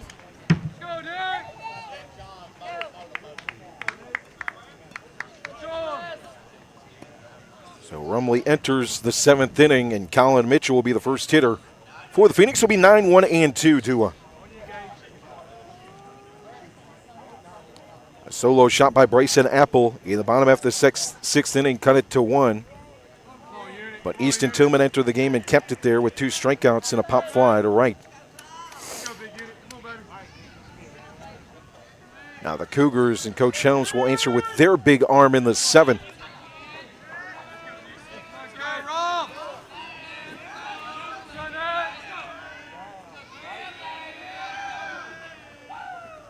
First pitch is low and outside. 1-0 to Mitchell. Mitchell with a strikeout in the fourth and a single in the second.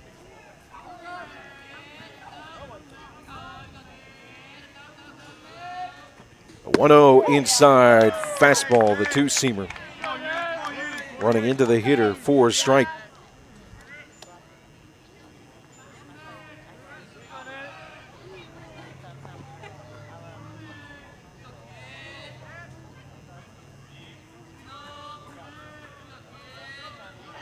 Middle of the rubber for Rumley. Whew. Fastball, upper 90s, it looked like there. To Mitchell, out just high, 2-1. That got to the plate in a hurry. Looks like it's Holcomb that's in at third for Dylan Long. Off the mound, the 2-1. Bunt attempt, it rolls a long way to first base, picked up by Rumley, flips it underhand to the out. Alex Page at first.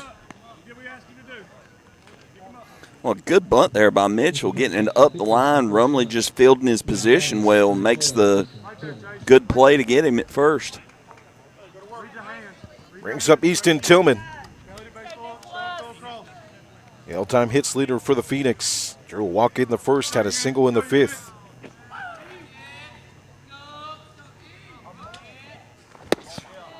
Power swing, power slider outside park. To the lefty, 0-1.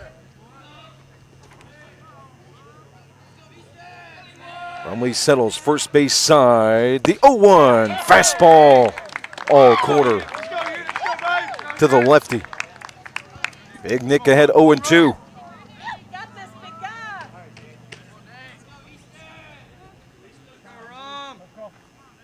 Timeout call from Tillman at the plate. Yeah, Rumley's been coming set and kind of taking his time in the delivery, see if he can disrupt the timing of the Phoenix. Ahead Tillman 0-2. 0-2 offering it. Outside. Slider. 1-2. Quick step out of the box for Tillman. Now right back in. Back foot close to the back of home plate. Holcomb will play slightly in at third. Inside fastball. Taken by Tillman. Such a patient hitter is Easton Tillman at the top of the order. Works it back 2-2.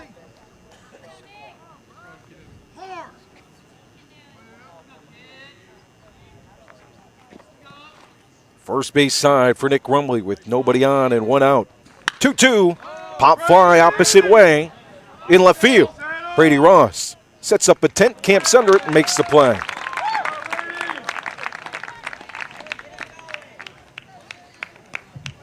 So 2 down, and it brings up Dax Aker, the number 2 hitter in the order for the Phoenix. Hitting .349 on the year, .472 on base, 15 for 43. Like many listening would expect, big Nick Rumley doing the job, entering in the 7th. Got a bunt attempt ground out back to him to first base. Now a fly out to left field, 2 down. With the number 2 hitter at the plate. The Phoenix holding on to a 1-run lead here in the top half of the 7th. The Cougars looking to keep it that way. Holcomb rushes in on the bunt, held out. Now he'll pull it back. And Holcomb will take a couple steps back. Inside, fastball at the knees. Bury it for a strike. 0-1. Phoenix fans not happy with the call. They thought it was low. Rumley's laughing at it. Big ready, exhales, 6-6. Nick Rumley with the offering inside. Again, that 2-seamer at the hands. All Aker can do is swing. And that showing bunt just not affecting Rumley at all. So 0-2 with 2 down here in the top half of the 7th.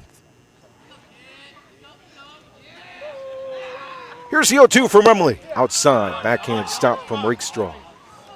1-2. Aker from the right side facing ready. Bends at the waist. Now straight up stance. And a timeout at the plate.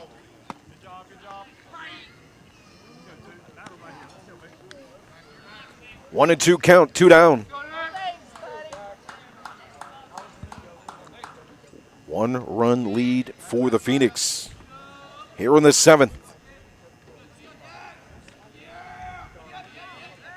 The 1-2. Fastball swung on, missed, strike 3. Pumped up is Nick Rumley off the mound as the Cougars head to the dugout.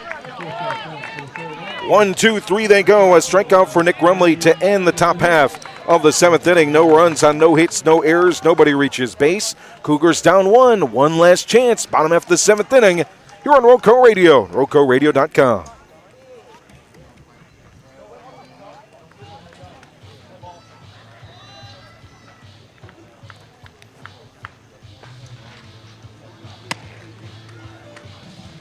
And just as expected, looking to shut the door is the lefty Easton Tillman. Did it in game 1.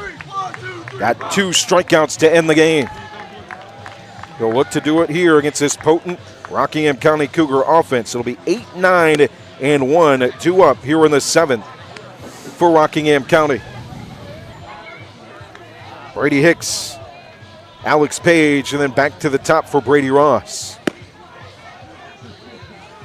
3 runs for the Phoenix, 2 gotten on wild pitches. And the runner advancing home from third. The only driven in run, an RBI double in the first from Eli Gann off the left field fence right next to the foul pole. For the Cougars, an RBI single for Brady Rossi in the third, and then the solo shot to left center field in the 6th for Bryson Apple. Easton Tillman in the 6th, got 2 strikeouts and a flyout. Tillman entered the game with 6 appearances, a 1.62 ERA, 16 strikeouts to 6 walks. So on the right side of the plate, Brady Hicks steps in. Tillman offers the lefty, and a ground ball foul, third base side.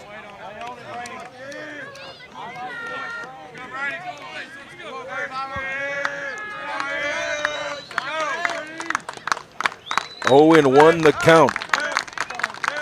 Rogers calls in the signs from behind the plate, the 0-1. Breaking ball, outside, misses. 1-1.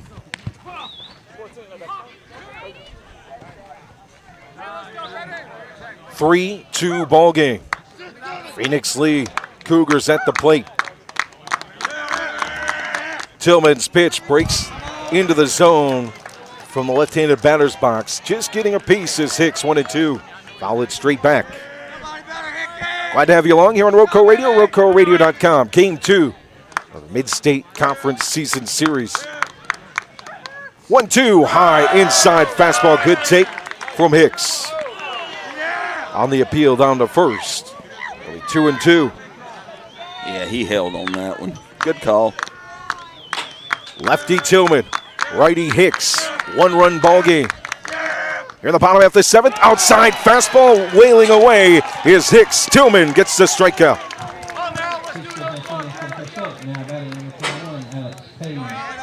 3 strikeouts now for Tillman in relief.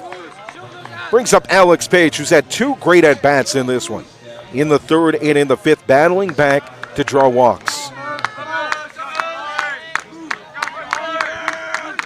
Tillman works away. Breaking ball, the slider inside, just above the knees. Swung on and missed, 0-1. Tillman doesn't take any time. Makes the batters work on his time. The 0-1 goes to the same spot against Page to chase again, 0-2. And Page, that back foot coming out with that swing. Right back to it, the 0-2 outside fastball just missing to the righty. We'll talk about contrasting styles. Rumley taking his time, trying to affect timing, and Tillman just throwing quick. 1-2 offering. Outside, spoiled, fouled away.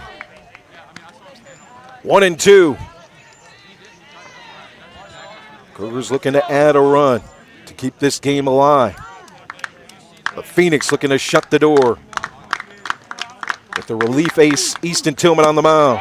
High breaking ball cuts to the plate, but just above the belt buckle, even count. Back in it is Page, 2-2.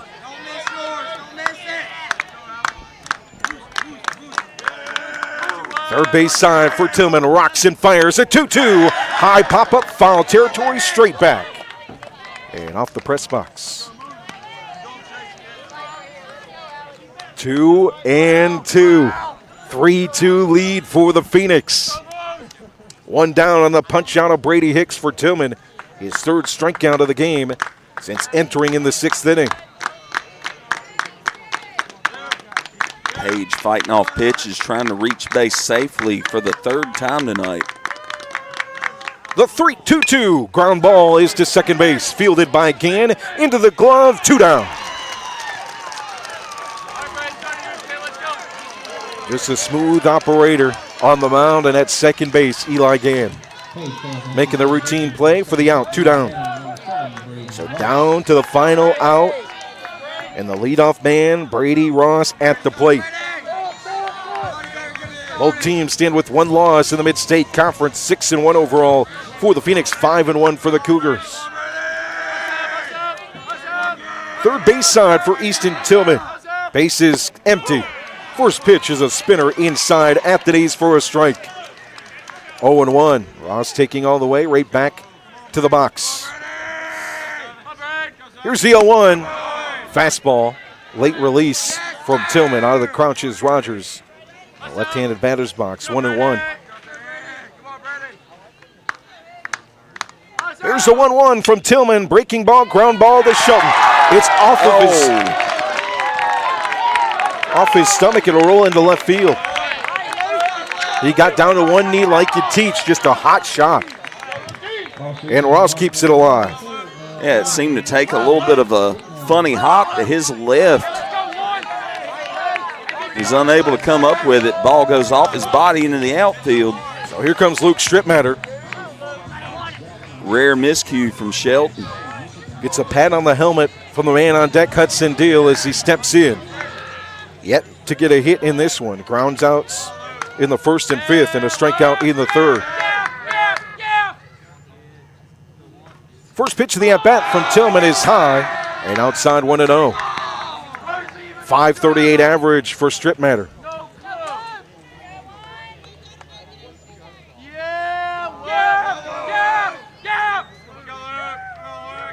Here's the 1-0 inside.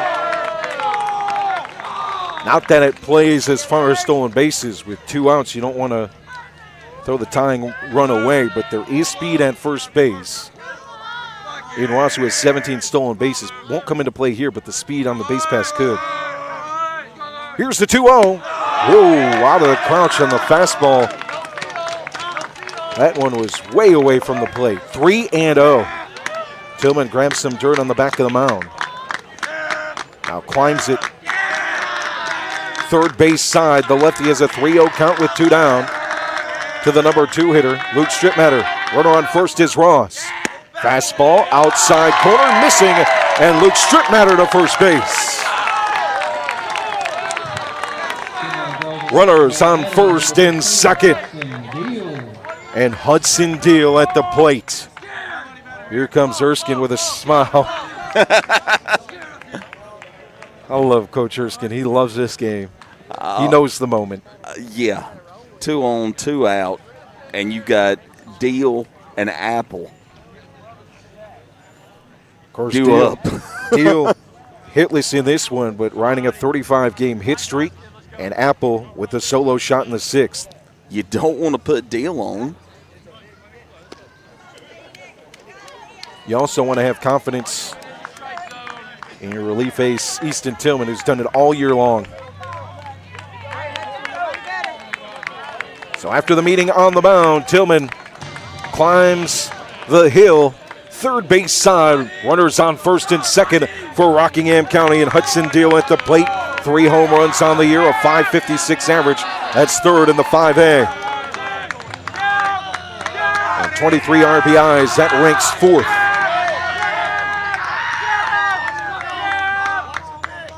First pitch of the at-bat is low. 1-0. Deal walks out of the box to the grass on the right side. Kicks his cleat into the grass, now back into the box. Runners on first and second for Rockingham County, down 1 here in the 7th.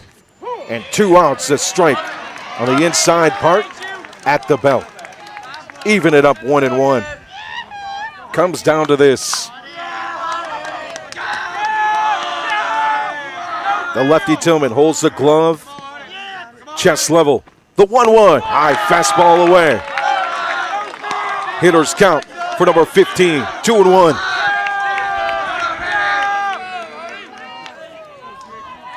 Hardy with 98 career RBIs. If he could get one here, it'd be the biggest of his career potentially.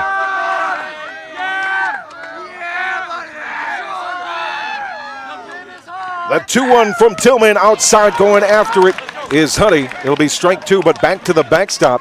So runners advance to scoring position at second and third. Ross at third and Stritt at second. A 2-2 count with 2 down.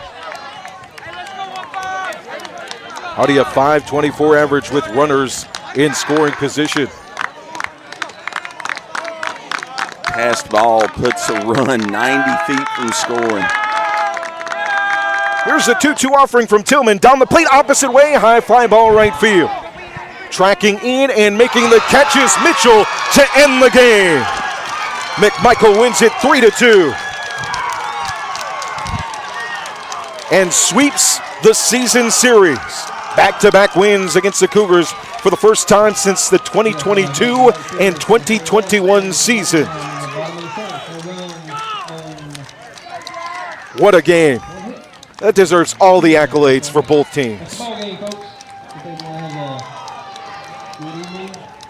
What a start for Peyton Priestley. Goes 2 innings strong, gets in trouble in the third. Enter Grayson Shelton, he does the job after an RBI single. Then Easton Tillman was called in the 6th after a solo shot cut it to a 1-run lead. Back-to-back strikeouts for Tillman. Then he entered the 7th, got a strikeout, a ground out, and a fly out to win it for his team in back-to-back games against their rival, the Rockingham County Cougars.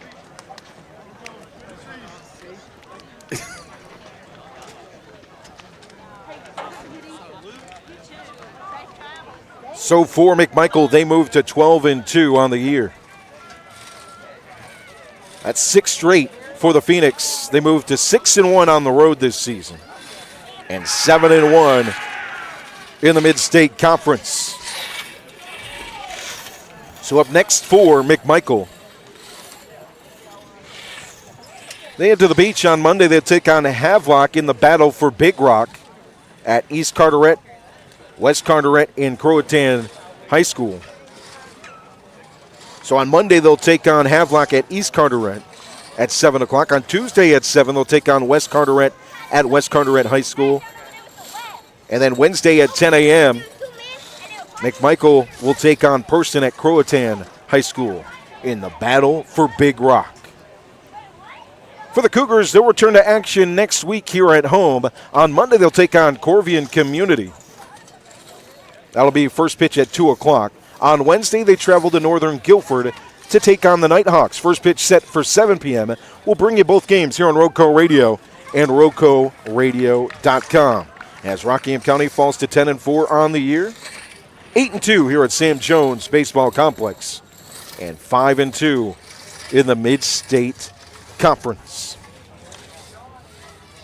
It all started in the first. 2 key runs in this game, the literal difference on wild pitches, Jonathan.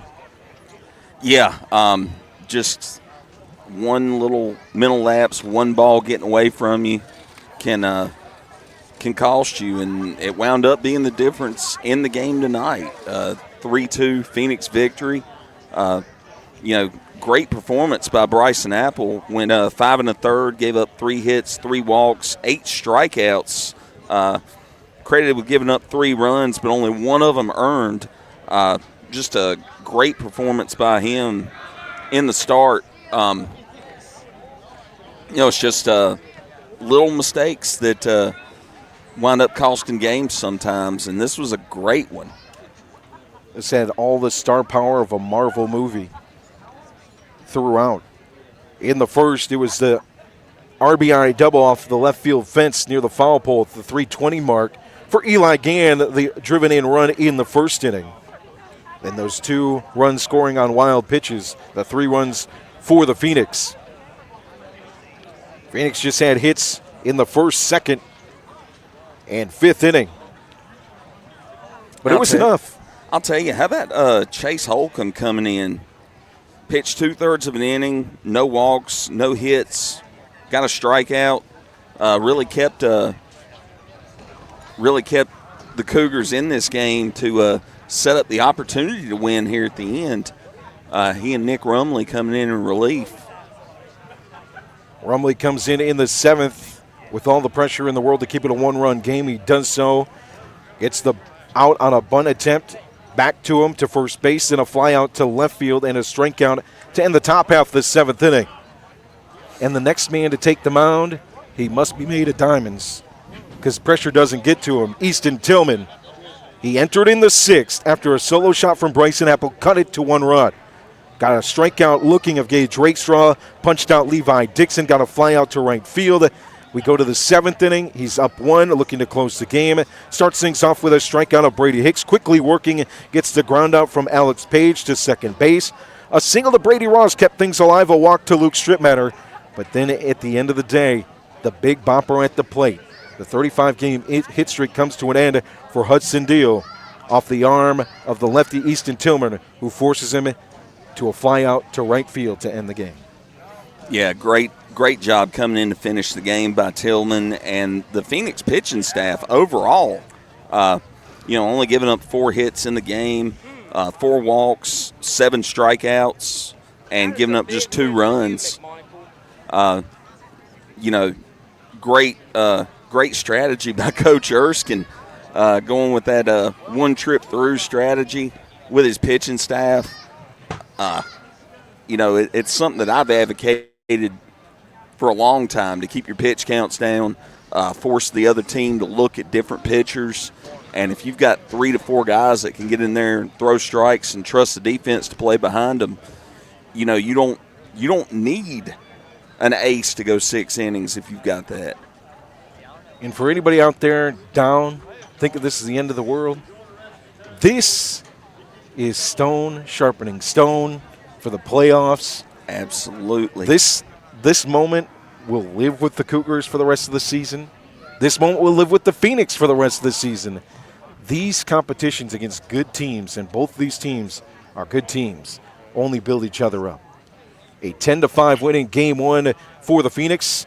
A 3-2 win for the Phoenix in Game 2 here at Sam Jones Baseball Complex for the Phoenix to move to 11-2 on the season and 7-1 in the Mid-State Conference. We got a lot of baseball coming up after the break, and softball as well. We'll take a little bit of a break next week, just 2 games for you. Rockingham County Baseball against Corvian Community on Monday, and then on Wednesday, Rockingham County Baseball versus Northern Guilford. Can't take the trip to the beach. I didn't pack a swimsuit. But maybe in the future. That'd be something I'd love to do in the future. Follow one of our teams at one of these tournaments, or if there's 2 teams that are in a similar area, being able to follow them maybe in the future. But we'll take a slight step off next week with those 2 games. Then we'll be back right at it, right out of the gates on Tuesday. It's Rockingham County and McMichael.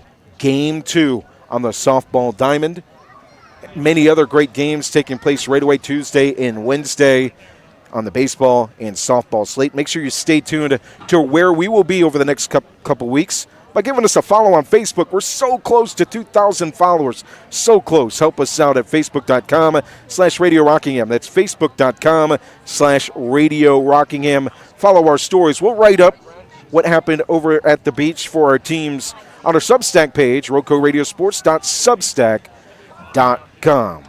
Well, from our partner, Jonathan Hatley, man, it was a blast. Thanks for doing this with me again. It's always fun calling baseball with you. And for all the listeners at home, I'm Joe Dexter. A 3-2 win for the Phoenix here in Game 2 of the Mid-State Season Series against the Rockingham County Cougars. We'll be back on the air on Monday with Rockingham and Corvian Community. Have a good weekend, everybody. Take care.